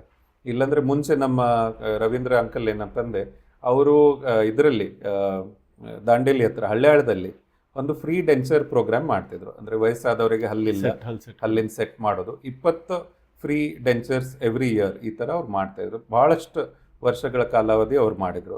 ಆ ಥರ ಡೆಂಟಲ್ ಚೆಕಪ್ಸ್ ಅಂತೂ ಮಾಡ್ತಾನೆ ಇರ್ತೇವೆ. ನೀವು ಯಾವ ರೀತಿ ಮಾಡ್ತೀರಿ ಈಗ ಫ್ರೀ ಡೆಂಟಲ್ ಚೆಕಪ್ಸ್ದೇ ನಾವು ಜಾಸ್ತಿ ಮಾಡ್ತಾ ಇರೋದು. ಎಲ್ಲಿ ಮಾಡ್ಲಿಕ್ಕೆ ಅಂದ್ರೆ ಬೇರೆ ಬೇರೆ ಕಡೆ ಇನ್ವಿಟೇಷನ್ಸ್ ಬರ್ತಾ ಇರ್ತವೆ. ಸೊ ರೋಟರಿ ಕ್ಲಬ್ ಆಗಲಿ, ಲಯನ್ಸ್ ಕ್ಲಬ್ ಆಗಲಿ, ಈಗ ಶಿಶುನಾಳಲ್ಲಿ ಅಲ್ಲಿ ನಮಗೆ ಕರೆದಿದ್ರು. ಸೊ ಅಲ್ಲಿ ಫುಲ್ ಸ್ಕೂಲ್ಸ್ದು ಇಡೀ ಸ್ಕೂಲಿನ ವತಿಯಿಂದ. ಆಮೇಲೆ ಲಾಸ್ಟ್ ಇಯರ್ ನಾವು ರೋಟರಿ ಕ್ಲಬ್ ಮುಖಾಂತರ ಇದರಲ್ಲಿ ವಿಮೆನ್ಸ್ ಕಾಲೇಜಲ್ಲಿ ಮಾಡಿದ್ವಿ. ಆಮೇಲೆ 3000 ಮಠದಲ್ಲಿ. ಸೊ ಆ ಥರ ಬೇರೆ ಬೇರೆ ಕಡೆ dental checkup and awareness creation camp ಮಾಡ್ತಾ ಇರ್ತೀವಿ. ಆದ್ರೆ ಒಂದು ನಿಮ್ಮ ಕಾರ್ಯಕ್ರಮ ಮುಖಾಂತರ ನಾನು ಹೇಳಲಿಕ್ಕೆ ಬಯಸ್ತೇನೆ, ಹೃದಯ ರೋಗ ಎಲ್ಲರಿಗೂ ಗೊತ್ತಿದೆ, ಕಾರ್ಡಿಯಾಕ್ ಪ್ರಾಬ್ಲಮ್ಸ್ ಆಗೋದು. ಆದ್ರೆ ಎಷ್ಟು ಜನರಿಗೆ ಗೊತ್ತಿದೆ ಹಲ್ಲಿನ ಮುಖಾಂತರ ಅಥವಾ ಹಲ್ಲಿನ ನರ ಏನಿರ್ತಾವ ಅದ್ರ ಮುಖಾಂತರ ಈ ಡಿಸೀಸ್ ಸ್ಪ್ರೆಡ್ ಆಗಿ ಹಾರ್ಟಿಗೆ ಹೋಗ್ಬೋದು ಅಂತ ಹೇಳಿ. ಸೊ ವಸಡು ರೋಗ ಆಗಲಿ ಅಥವಾ ಬೇರೆ ಬಾಯಿ ರೋಗದಿಂದ cardiac diseases are on the rise. ಇದು ವೆಸ್ಟರ್ನ್ ರಿಸರ್ಚ್ ಪ್ರೂವ್ ಮಾಡಿದೆ. ಬಟ್ ನಮ್ಮ ಜನರಿಗೆ ಗೊತ್ತಿಲ್ಲ. ಇದಕ್ಕೆ ಪ್ರಿವೆನ್ಷನ್ ಏನು? ಡೆಂಟಲ್ ಟ್ರೀಟ್ಮೆಂಟ್ಸ್ ಅಂದ್ರೆ ಇನಿಷಿಯಲ್ ಸ್ಟೇಜ್ ಅಲ್ಲಿ ಟ್ರೀಟ್ಮೆಂಟ್ಸ್ ಮಾಡಿಸ್ರಿ. ಅಥವಾ ಒಂದ್ಸಲ ಈಗ ಹೆಂಗೆ ನಾವು ಸಾಕಷ್ಟು ಕಾರ್ಪೊರೇಟ್ ಸ್ಟೈಲ್ ಒಳಗೆ ಬಂದದ ಏನಂದ್ರೆ ಓವರ್ ಆಲ್ ಹೆಲ್ತ್ ಚೆಕಪ್ ಅಂತ ಮಾಡುವಾಗ dental checkup necessary, very much necessary. So once in a year at least ಒಂದು ಚೆಕಪ್ ಮಾಡಿಸೋದು ಬಹಳ ಇಂಪಾರ್ಟೆಂಟ್ ಅನ್ನೋದು ನಾನು ಹೇಳ್ತೇನೆ. ಯಾಕಂದ್ರೆ ಇದರಿಂದ ನೀವು ಪ್ರಿವೆಂಟ್ ಮಾಡೋದು ಯಾವುದೋ ಒಂದು ಮೇಜರ್ ಲೈಫ್ ಥ್ರೆಟ್ನಿಂಗ್ ಡಿಸೀಸ್. ನಿಮ್ಗೆ ಅನಿಸ್ಬೋದು ಏನಿದು ಬರೀ ಡೆಂಟಲ್ ನನ್ಗೇನು ಸರಿ ಇದೆ, ನನ್ ನೋವು ಇಲ್ಲ, ಹೋಗ್ಲಿಕ್ಕೆ ಬೇಡ ಅಂತ ಹೇಳಿ. ಆದ್ರೆ ನಿಮ್ಗೆ ಆಶ್ಚರ್ಯ ಆಗ್ಬೋದು, ಗಮ್ ಡಿಸೀಸ್, ಪೆರಿಯೋಡಾಂಟಲ್ ಇನ್ಫೆಕ್ಷನ್ಸ್ ಅಂತ ಹೇಳ್ತೇವೆ, ಅದು ಡಯಾಬಿಟೀಸ್ ಅಥವಾ ಹೈಪರ್ ಟೆನ್ಷನ್ಗಿಂತನೂ ಹೆಚ್ಚಿನ ಪ್ರಮಾಣದಲ್ಲಿ ಇಂಡಿಯನ್ ಜನರಿಗಿದೆ. And you also know cardiac diseases are the highest in Asian subcontinent ಅಂದ್ರೆ ಇಂಡಿಯಾ ಅಂಡ್ ಸರೌಂಡಿಂಗ್. ಸೊ ಅದು ನಾವು ಕೋರಿಲೇಟ್ ಮಾಡ್ಲಿಕ್ಕೆ ಹೋದ್ರೆ ದೊಡ್ಡ ಪ್ರಮಾಣದಲ್ಲಿ ರಿಸರ್ಚ್ ಮಾಡಿದ್ರೆ definitely there will be some kind of a correlation. Already western countries ಅಲ್ಲಿ ಇದನ್ನು ಪ್ರೂವ್ ಮಾಡಿದ್ದಾರೆ. ಈ ಪಾಯಿಂಟ್ ಬಹಳ ಇಂಪಾರ್ಟೆಂಟ್ ಪಾಯಿಂಟ್ ಹೇಳಿದ್ರು ನೀವು. ಯಾಕಂದ್ರೆ ಇದನ್ನ ಯಾರಿಗೂ ಗೊತ್ತಿಲ್ಲ. ಎಷ್ಟೋ ಜನ ಇದನ್ನ ಇಗ್ನೋರ್ ಮಾಡಿಬಿಟ್ರಿ. ಭಾಳ ಅಂದ್ರೆ ಕರ್ದು ತಿನ್ಬಾರ್ದು, ಸಕ್ಕರೆ ತಿನ್ಬಾರ್ದು, ಕ್ಯಾವಿಟೀಸ್ ಆಗ್ಲಿಕ್ಕೆ ಕೊಡ್ಲಿಲ್ಲ, ಇದನ್ನಷ್ಟೇ ನಾವು ಮಾತಾಡ್ತೀವಿ. ಬಟ್ ಇದ್ರ ಹಿಂದಿರುವಂತಹದ್ದು ಸೀಕ್ರೆಟ್ ಏನಂದ್ರೆ ಇದು ರಿಲೇಟೆಡ್ ವಿತ್ ಹಾರ್ಟ್ ಪ್ಲಸ್ ಎಂಥ ಮೇಜರ್ ಡಿಸೀಸನ್ನು ಸಹ ನಾವು ಇದರಿಂದ ಪ್ರಿವೆಂಟ್ ಮಾಡಬಹುದು. ಭಾಳ ಮಹತ್ವದ ವಿಷಯವನ್ನು ಇವತ್ತು ನಮ್ಮ ಕೇಳುಗರಿಗೆ ನೀವು ಹೇಳಿದ್ರಿ ಅಂತ ಅನಿಸ್ತದೆ ನನಗೆ. ಸೊ ಹೋಪ್ಫುಲಿ ಇನ್ಮೇಲಾದ್ರೂ ಯಾರ್ಯಾರು ಕೇಳಿದಾರೆ ಇದನ್ನ ಹೋಗಿ ಒಂದು ಎವ್ರಿ ಇಯರ್ ಒಂದು ಡೆಂಟಲ್ ವಿಸಿಟ್, ಒಂದು ಚೆಕಪ್ ಮಾಡಿಸ್ಬೇಕು ಅಂತ. ಆಮೇಲೆ ಹೇಳ್ಬೇಕಂತಂದ್ರೆ ಇವನ್ ವೆಸ್ಟರ್ನ್ ಕಂಟ್ರೀಸ್ ಅಲ್ಲಿ ಒಂದು ರೂಲ್ ಇರ್ತದೆ, ನೀವು ಎಕ್ಸಾಮ್ ತಗೊಳ್ಳೋ ಮುಂಚೆ ಮಕ್ಕಳಲ್ಲೇ ಒಂದು ಡೆಂಟಲ್ ವಿಸಿಟ್ ಕಂಪಲ್ಸರಿ ಇರ್ತದೆ. ಅವ್ರ ಇನ್ಶೂರೆನ್ಸ್ ಪ್ರೊವೈಡರ್ಸೇ ಅದನ್ನ ಕಂಪಲ್ಸರಿ ಮಾಡಿರ್ತಾರೆ, ಅಂದ್ರೆ ಪ್ರಿವೆಂಟಿವ್ ಮೆಜರ್ಸ್ ತಗೊಳ್ಳಿಕ್ ಅಂತ ಹೇಳಿ. ಅದೇ ತರ ಈಗ ಕೆಲವೊಬ್ರು ದೇಶಪಾಂಡೆ ಫೌಂಡೇಶನ್ಗೆ US ಇಂದ ವಾಲಂಟಿಯರ್ಸ್ ಬರ್ತಿದ್ರು ಕೆಲಸ ಮಾಡ್ಲಿಕ್ಕೆ, ಅವರು ಇಂಟರ್ನ್ಶಿಪ್ಸ್ ಅದು ಮಾಡ್ಲಿಕ್ಕೆ. ಅವ್ರು ಎವ್ರಿ 6 months ಬಂದು ಒಂದ್ಸಲ ಬಂದು ಹಲ್ಲಿಗೆ ಕ್ಲೀನಿಂಗ್ ಮಾಡಿಸ್ಕೊಂಡು ಹೋಗ್ತಿದ್ರು. ಸ್ಕೇಲಿಂಗ್ ನಮ್ ಜನರಲ್ಲಿ ಏನು ಒಂದು ಮೂಢನಂಬಿಕೆ ಅಂದ್ರೆ ಸ್ಕೇಲಿಂಗ್ ಮಾಡಿದ್ರೆ ಹಲ್ಲು ಲೂಸ್ ಆಗ್ತದೆ. ನಾವು ಎಷ್ಟೋ ಸಲ ನೋಡ್ತಿದ್ವಿ ಅವ್ರ ಹಲ್ಲು ಇಷ್ಟು ಒಳ್ಳೇದಿರ್ತಿತ್ತು, ಯಾಕೆ ಅದು ಇಲ್ಲ, ನಮಗೆ ಅಂದ್ರೆ ರೈಟ್ ಫ್ರಮ್ ಚೈಲ್ಡ್ಹುಡ್ ಕಲಿಸಿದ್ದಾರೆ ಕಂಪಲ್ಸರಿ ಕ್ಲೀನಿಂಗ್ ಒಂದ್ಸಲ ಮಾಡಿಸ್ಬೇಕು. ಅದು ನಾನು ಉದಾಹರಣೆಗೆ ನಮ್ಮ ಪೇಷಂಟ್ಸಿಗೆ ಹೇಳ್ತಾ ಇರ್ತೇನೆ, ನೀವು ಮನೆಯಲ್ಲಿ ನಿಮ್ಮ ಒಂದು ಗಾಡಿ ಇರ್ಬೋದು, ಗಾಡಿ ನೀವು ಡೈಲಿ ತೊಳಿತಿರ್ಬೋದು ಹೊರಗಡೆಯಿಂದ, ಆದ್ರೆ 3 ತಿಂಗಳಿಗೆ ಒಮ್ಮೆ ಕನಿಷ್ಠವಾಗಿ ಹೋಗಿ ಸರ್ವಿಸಿಂಗ್ ಕೊಡ್ತೀರಿ. ಆತರ ಹಲ್ಲಿನ ಸರ್ವಿಸಿಂಗ್ ಸಲುವಾಗಿ ನಮ್ ಕಡೆ ಬಂದು ಮಾಡಿಸ್ಬೇಕನ್ನೋದು. ಅದರಿಂದ ನಿಮ್ಗೆ ಈ ಹೃದಯ ರೋಗವನ್ನ ತಡೆಗಟ್ಲಿಕ್ಕೆ ಬಹಳ ಮೇಜರ್ ಇನ್ವಾಲ್ವ್ಮೆಂಟ್ ಇರ್ಬೋದಂತ ನಮಗೊಂದು ರಿಸರ್ಚ್ ಹೇಳ್ತದೆ. ಇಂಡಿಯಾದಲ್ಲಿ ಇನ್ನೂ ಅಷ್ಟು ಅದ್ರ ಬಗ್ಗೆ ರಿಸರ್ಚ್ ಆಗಿಲ್ಲ, but it is definitely going to come up. Very important, ಬಹಳ ಚಲೋ ಪಾಯಿಂಟ್ ಹೇಳಿದ್ರಿ ನೀವು. ಇದಲ್ದೇ ನಮ್ಮ ಹುಬ್ಬಳ್ಳಿ ಜನರಿಗೆ ಜಾಯ್ದೆ ಕುಟುಂಬದ ಪರವಾಗಿ ನೀವೇನು ಹೇಳಲಿಕ್ಕೆ ಆಸೆ ಪಡ್ತೀರಿ? ಆಸ್ ಎ ಡೆಂಟಿಸ್ಟ್ರಿ ಇಂಡಸ್ಟ್ರಿಯಿಂದ ಬಂದಂಥ ನಮ್ಮ ಹುಬ್ಬಳ್ಳಿ ಜನರಿಗೆ ಏನು ಹೇಳ್ಬೋದು? ನಾನು ಒಳ್ಳೆ ಪ್ರಶ್ನೆ, ಮತ್ತೆ ನೀವು ಭಾರಿ ಒಳ್ಳೆ ಮತ್ತೆ ರೆಲೆವೆಂಟ್ ಪ್ರಶ್ನೆಗಳನ್ನೇ ಕೇಳ್ತೀರಿ. ಇದಕ್ಕೆ ನಾನು I would like to answer in 2 different. ಇದು ಒಂದಂದ್ರೆ as a doctor, as a specialist ನಾನು ಒಂದಂತೂ ಹೇಳಿದೆ, ರೆಗ್ಯುಲರ್ಲಿ ಹಲ್ಲು ನೋವು ಬರುವವರೆಗೆ ವೇಟ್ ಮಾಡಿ ಅಂತ ಹೇಳಿ. ನಮ್ಮ ಸ್ಪೆಷಲೈಸೇಷನ್ ಅಲ್ಲಿ ಆರ್ಥೋಡಾಂಟಿಕ್ಸ್ ಅಲ್ಲಿ ಸಾಕಷ್ಟು ಅನ್ಎಥಿಕಲ್ ಟ್ರೀಟ್ಮೆಂಟ್ಸ್ ಈಗ ಕಾರ್ಪೊರೇಟ್ ಸ್ಟೈಲ್ ಇಂದ ಪುಷ್ ಮಾಡ್ತಾ ಇದ್ದಾರೆ. ಸೊ ನಮ್ಮ ಇಂಡಿಯನ್ ಆರ್ಥೋಡಾಂಟಿಕ್ಸ್ ಸೊಸೈಟಿ ಪರವಾಗಿನೂ ಒಂದು ದೊಡ್ಡ ಇದು ನಡೆದಿದೆ, ಎಜುಟೇಷನ್ ಅದ್ರ ಅಗೇನ್ಸ್ಟ್ ಡೆಂಟಲ್ ಕೌನ್ಸಿಲ್ ವರೆಗೆ ಹೋಗಿ ಅದು ಡೈರೆಕ್ಟ್ ಟು ಕನ್ಸ್ಯೂಮರ್ ಅಂತ ಹೇಳಿ ಏನೊಂದು ಮಾರ್ಕೆಟಿಂಗ್ ಆಗ್ತಾ ಇತ್ತು. ಸೊ ಅದೇ ಥರ ನಿಮ್ಮ ಟ್ರೀಟ್ಮೆಂಟ್ಸು ಡೈರೆಕ್ಟ್ಲಿ ವಿಡಿಯೋ ಅಥವಾ ಟೆಲಿಕನ್ಸಲ್ಟೇಷನ್ ಮುಖಾಂತರ ಮಾಡ್ಬೋದು ಅನ್ನೋದು ಒಂದು ಕೆಲವೊಂದು ಕಂಪ್ನೀಸ್ ಪ್ರಮೋಟ್ ಮಾಡಿದ್ದು. ಅದು ಬಹಳ ಕೆಟ್ಟದ್ದು, ಯಾಕಂದ್ರೆ ಅದರಿಂದ ಆಗಿರುವಂಥ ದುಷ್ಪರಿಣಾಮಗಳನ್ನು ನಾವು ನೋಡ್ತಾ ಇದ್ದೇವೆ ಈಗ. ಸೊ ಅದನ್ನ please do it your self type of treatments ಯಾವುದೇ ಇದರಲ್ಲಿ ಮೆಡಿಕಲ್ ಆಗಲಿ ಅಥವಾ ಇದರಲ್ಲಿ ಮಾಡ್ಲಿಕ್ಕೆ ಹೋಗಬಾರ್ದು. ನಾನೊಂದು ಸಿಂಪಲ್ ಎಕ್ಸಾಂಪಲ್ ಅದು ಫೇಸ್ಬುಕ್ಕಲ್ಲೂ ಹಾಕಿದ್ದೆ. ಕಂಪ್ನೀಸ್ ಪ್ರಮೋಟ್ ಮಾಡ್ತಿರುವಾಗ ಕಾಲಿಗೆ ಅಥವಾ ಕೈಗೆ ಫ್ರ್ಯಾಕ್ಚರ್ ಆದರೆ ನಿಮ್ಗೆ ಗೊತ್ತಿರ್ತದೆ ಏನು ಮಾಡಿದರೆ ಸರಿ ಆಗ್ಬೋದು, ಪ್ಲಾಸ್ಟರ್ ಇದು ಮಾಡೋದು. ಆದರೆ ನಿಮಗೆ ಬೋನ್ ಜಾಯಿಂಟ್ ಮಾಡ್ಲಿಕ್ಕೆ ಗೊತ್ತಾಗ್ತದ ಆ್ಯಸ್ ಅ ಲೇ ಪರ್ಸನ್? ಆಗ್ಲಿಕ್ಕಿಲ್ಲ, ನನಗೆ ಆಗ್ಲಿಕ್ಕಿಲ್ಲ, though I am a dental professional. So how can you treat your own teeth without guidance, proper guidance? So ಅದನ್ನೊಂದು ಭಾಳ ದೊಡ್ಡ ಪ್ರಮಾಣದಲ್ಲಿ ನಮ್ಮ ಇಂಡಿಯನ್ ಆರ್ಥೋಡಾಂಟಿಕ್ ಸೊಸೈಟಿ ತಗೊಂಡು ಅದರಲ್ಲಿ ಸಕ್ಸಸ್ಫುಲ್ ಆಗಿದ್ದಾರೆ. ಅದಲ್ಲದೆ ಈಗ ಫಸ್ಟ್ ಟೈಮ್ ಈ ಲಾಸ್ಟ್ ಒಂದು ವಾರದಲ್ಲಿ ರೈಟ್ ಫ್ರಮ್ July 7th ಇಂದ July 15th ವರೆಗೆ ಸ್ಮೈಲಿಂಗ್ ಭಾರತ್ ಅಭಿಯಾನ ಅಂತ ಒಂದು ತಗೊಂಡಿದ್ದೇವೆ ನಾವು. So Hubli Dharwad orthodontic study group ಇದೆ, ಅದು SDM ಡೆಂಟಲ್ ಕಾಲೇಜ್, ಆಮೇಲೆ ಇಡೀ ದೇಶದಲ್ಲೇ ಎಲ್ಲ ಡೆಂಟಲ್ ಕಾಲೇಜಸ್ ಮತ್ತು ಸ್ಟಡಿ ಗ್ರೂಪ್ಸ್ ಪರವಾಗಿ 1 ಲಕ್ಷಕ್ಕಿಂತ ಹೆಚ್ಚಿಗೆ ಮಕ್ಕಳಿಗೆ ಆಮೇಲೆ ಯುವಕರಿಗೆ ಅದು ಸ್ಕ್ರೀನ್ ಮಾಡಿ ನಮ್ಮ ದೇಶದಲ್ಲಿ ಎಷ್ಟು ಪ್ರಪೋರ್ಷನ್ ಇದು ಪಾಪ್ಯುಲೇಷನ್ ಅಲ್ಲಿ ಇದೆ ಅನ್ನೋದು ಗೊತ್ತು ಮಾಡಲಿಕ್ಕೆ ಪ್ರಯತ್ನ ಮಾಡ್ತಾ ಇದ್ದಾರೆ. ಇದರಲ್ಲಿ ಎಲ್ಲರೂ ಸಹಭಾಗ ಕೊಡಬೇಕು ಅನ್ನೋದೊಂದು ಸಹಭಾಗ ಕೊಡ್ಬೇಕು ಅನ್ನೋದು ಒಂದು ಇದು ಆಸ್ ಅ ಡಾಕ್ಟರ್ ನಾವು ಹೇಳ್ಬೋದು. ಆಮೇಲೆ ಎರಡನೇದು ಹೇಳೋದಂದ್ರೆ as a parent and as a well wisher. ನಾವೀಗ ನೋಡ್ತಾ ಇರೋದು ಮಕ್ಕಳಲ್ಲಿ ನೋಡೋದು ನೀವು ಇವತ್ತು ಹುಬ್ಬಳ್ಳಿಗೆ ವೆಲ್ ವಿಶರ್. ಯಾಕಂದ್ರೆ ನಿಮ್ಮ ಫ್ಯಾಮಿಲಿ ಬ್ಯಾಕ್ಗ್ರೌಂಡ್ ಆಗಲಿ ಮತ್ತು ನೀವು ಮಾಡ್ತಾ ಇರೋಂಥ ಕಳಕಳಿಯ ಕೆಲಸಗಳ ಸಮಾಜ ದಿಕ್ಕಿನೊಳಗೆ ಅದಕ್ಕೆ ನೀವು ವೆಲ್ ವಿಶರ್ ಆಗಿ ಏನು ಹೇಳ್ತೀರಿ ಅಂತ? ಅದೇ, ಯಾಕಂದ್ರೆ ಅದು ಬಹಳ ಅವಶ್ಯಕತೆ. So as a well wisher ನಾವು ಹೇಳೋದೇನಂತಂದ್ರೆ ಪೇರೆಂಟ್ಸಿಗೆ ಎಸ್ಪೆಷಲಿ ತಮ್ಮ ಮಕ್ಕಳಿಗೆ ಗ್ಯಾಜೆಟ್ಸ್ ಕೊಡುವಾಗ ಈಗ ಇನ್ಸ್ಟೆಂಟ್ ಗ್ರಾಟಿಫಿಕೇಶನ್ ಏನಾಗ್ತಾ ಇದೆ ಅದು ಒಂದು ಬಹಳ ಕೆಟ್ಟ ಪ್ರಸಂಗ ಅಂತ ನಾನು ಅನ್ಬೋದು. ಅದನ್ನ ಹೇಗೆ ಅವರು ಕಡಿಮೆ ಮಾಡ್ಲಿಕ್ಕೆ ಬರ್ತದೋ, ಎಷ್ಟು ಸಲ ಹೇಳಿದ್ರು ಅದು ಕಡಿಮೆ ಅಂತ ನನಗೆ ಅನಿಸ್ತದೆ. ನಮ್ಮ ಮಕ್ಕಳಲ್ಲಿ ನಾವು ಕೆಲವೊಂದ್ಸಲ ನೋಡಿ ನಾವು ಅವ್ರಿಗೆ ಹೇಳ್ತಾ ಇರ್ತೇವೆ, ಗ್ಯಾಜೆಟ್ ಬಿಟ್ಟು ನಿಮ್ಮ ಸುತ್ತಮುತ್ತಲು ಇರುವಂಥ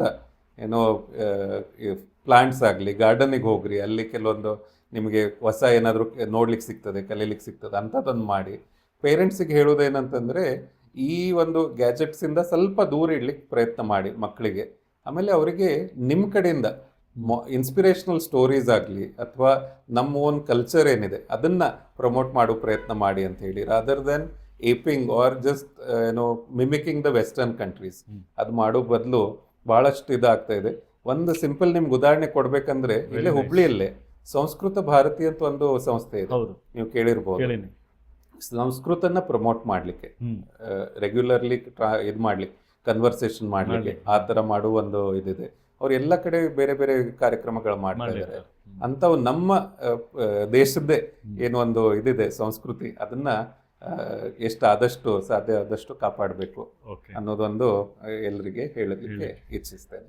ಥ್ಯಾಂಕ್ ಯು. ಭಾಳ ಚಂದ ಪಾಯಿಂಟ್ ಹೇಳಿದ್ರಿ ನೀವು. ನನಗೆ ಎಲ್ಲಿ ಚಾನ್ಸ್ ಸಿಗ್ತದೆ, ರೇಡಿಯೋ ಇರಲಿ ಅಥವಾ ನನ್ನ ಪ್ರೋಗ್ರಾಮ್ಸ್ ಒಳಗಿರಲಿ, ಹೇಳೋದೇನಂದ್ರೆ ಬೇರೆ ಮಿನಿಮಮ್ ಏನಂದ್ರೆ 1 ತಾಸು ಮಣ್ಣಾಗ ಆಡ್ಲಿಕ್ಕೆ ಬಿಟ್ರೆ ಹೊರಗೆ ಮಸ್ತ್ ಆಡ್ಬೇಕು ಮಕ್ಕಳು. ಅವ್ರಿಗೆ ನೀವು ಮಣ್ಕಾಲ್ ಕೆತ್ಕೊಂಡು ಇದೇನು ಕೆತ್ಕೊಳ್ಳಿಲ್ಲ ಅಂದ್ರೆ ಆ ಚೈಲ್ಡ್ಹುಡ್ ಸ್ಟೋರಿ ಒಳಗೆ ಮ್ಯಾಜಿಕ್ ಇರಕ್ಕಿಲ್ಲ. ಅದು ಫಸ್ಟ್ ಟೈಮ್ ಸೈಕಲ್ ಕಲಿಯುವಾಗ ಬಿದ್ದೆ ಕಲಿಬೇಕು ಹೆಂಗಿರ್ತದೆ, ಒಂದ್ಸಲ ಮಣ್ಣಾಗ ನೀವು ಹೋಗಿನೇ ಅರ್ಥ ಮಣ್ಣಾಗ ಆಟ ಆಡಿದಾಗ ಏನ್ ಸುಖ, ಅದು ಹುಬ್ಳಿ ಮಣ್ಣಾಗ. ನೀವೆಲ್ಲ ಹುಬ್ಳಿ ಮಣ್ಣಾಗ ಆಡಿದ್ದಕ್ಕೆ ಹಿಂಗ್ ಬೆಳೆದಿ. ಸೊ ಅದಕ್ಕೆ ಕೇಳುಗರ ಅಥವಾ ವೀಕ್ಷಕರು ನಿಮ್ಗೆ ಏನ್ ಹೇಳೋದಂದ್ರೆ, ನಿಮ್ಮ ಮಕ್ಕಳು ಹಿಂಗೆ ಆಗ್ಬೇಕಂದ್ರೆ ಹುಬ್ಳಿ ಮಣ್ಣಾಗ ಆಟ ಆಡ್ಬೇಕು. ಸ್ವಚ್ಛಂದವಾಗಿ ಮನಸ್ಸು ಬಿಚ್ಚಿ ಯಾವಾಗ ಮಣ್ಣಾಗ ಆಟ ಆಡ್ತಾರ ಆವಾಗ ಡೆಫಿನೆಟ್ಲಿ ಎತ್ತರಕ್ಕೆ ಬೆಳಿತಾರ ಅನ್ನೋದು ಇವತ್ತಿನ ಹುಬ್ಬಳ್ಳಿ ಹರಟೆಯ ವಿಶೇಷತೆ. ಆಮೇಲೆ ಇನ್ನೊಂದು ನಾನು ಜಸ್ಟ್ ಹೇಳ್ತೇನೆ, ಅಂದ್ರೆ it's a sort of motto ನಾನು ಫಾಲೋ ಮಾಡೋದು ಇನ್ ಲೈಫ್. ಏನ್ ಮಾಡ್ಬೇಕಂತಂದ್ರೆ, ಒಂದು ನೊಬಿಲಿಟಿ ಇನ್ ಥಾಟ್ಸ್, ಅಂದ್ರೆ ನಿಮ್ಮ ವಿಚಾರಗಳು ಒಳ್ಳೇದಿರ್ಬೇಕು. ವಂಡರ್ಫುಲ್. ಆಮೇಲೆ ಬಿಲೀಫ್ ಇನ್ ಆಕ್ಷನ್, ಅಂದ್ರೆ ನೀವು ಮಾಡುವ ಒಂದು ಇದರಲ್ಲಿ ಕೆಲಸದಲ್ಲಿ ನಿಮಗೆ ನಂಬಿಕೆ ಇರಬೇಕು. And third point is aimed in the right direction. ಯಾಕಂದ್ರೆ ಎಷ್ಟೋ ಜನ ಒಳ್ಳೆ ಇದು ಅಂದ್ರೆ ವಿಚಾರ ಇರ್ಬೋದು ಏನೋ ಮಾಡೋದು, ಆದ್ರೆ ತಪ್ಪು ದಿಕ್ಕಿನಲ್ಲಿ ಹೊಟ್ಬಿಟ್ರೆ ಅದು ಬಹಳ ಏನೋ ಕೆಡ್ಬೋದು ನಮ್ಮ ಜಗತ್ತು ಅಂತ ಹೇಳಿ ಇದು ಒಂದು ಸಿಂಪಲ್ ಸಂದೇಶ ನಾನು ಕೊಡ್ಬಯಸ್ತೇನೆ. ಓಕೆ, ಇದನ್ನ ನಮ್ಮ ವೀಕ್ಷಕರು ರಿವರ್ಸ್ ಮಾಡಿ ಮತ್ತೆ ನೋಡುವಂಥ 3 ವಾಕ್ಯಗಳನ್ನು ಭಾಳ ಚಂದ ಹೇಳಿದ್ರಿ. Thank you. ಸೊ ನೀವು ಕಾರ್ಯಕ್ರಮಕ್ಕೆ ಬಂದು ನಮ್ಮ ಜೊತೆಗೆ ಹುಬ್ಬಳ್ಳಿ ಹರಟೆ ಒಳಗೆ ನಿಮ್ಮ ವಿಚಾರಗಳನ್ನು ಹೇಳಿ, ನಿಮ್ಮ ಬ್ಯಾಕ್ಗ್ರೌಂಡು, ನಿಮ್ಮ ಉದ್ದೇಶಗಳು, ನೀವು ಮಾಡ್ತಾ ಇರೋಂಥ ಕೆಲಸ ಬಹಳಷ್ಟು ಇನ್ಸ್ಪೈರಿಂಗ್ ಇದ್ದು ನಮ್ಮ ಜನರಿಗೆ.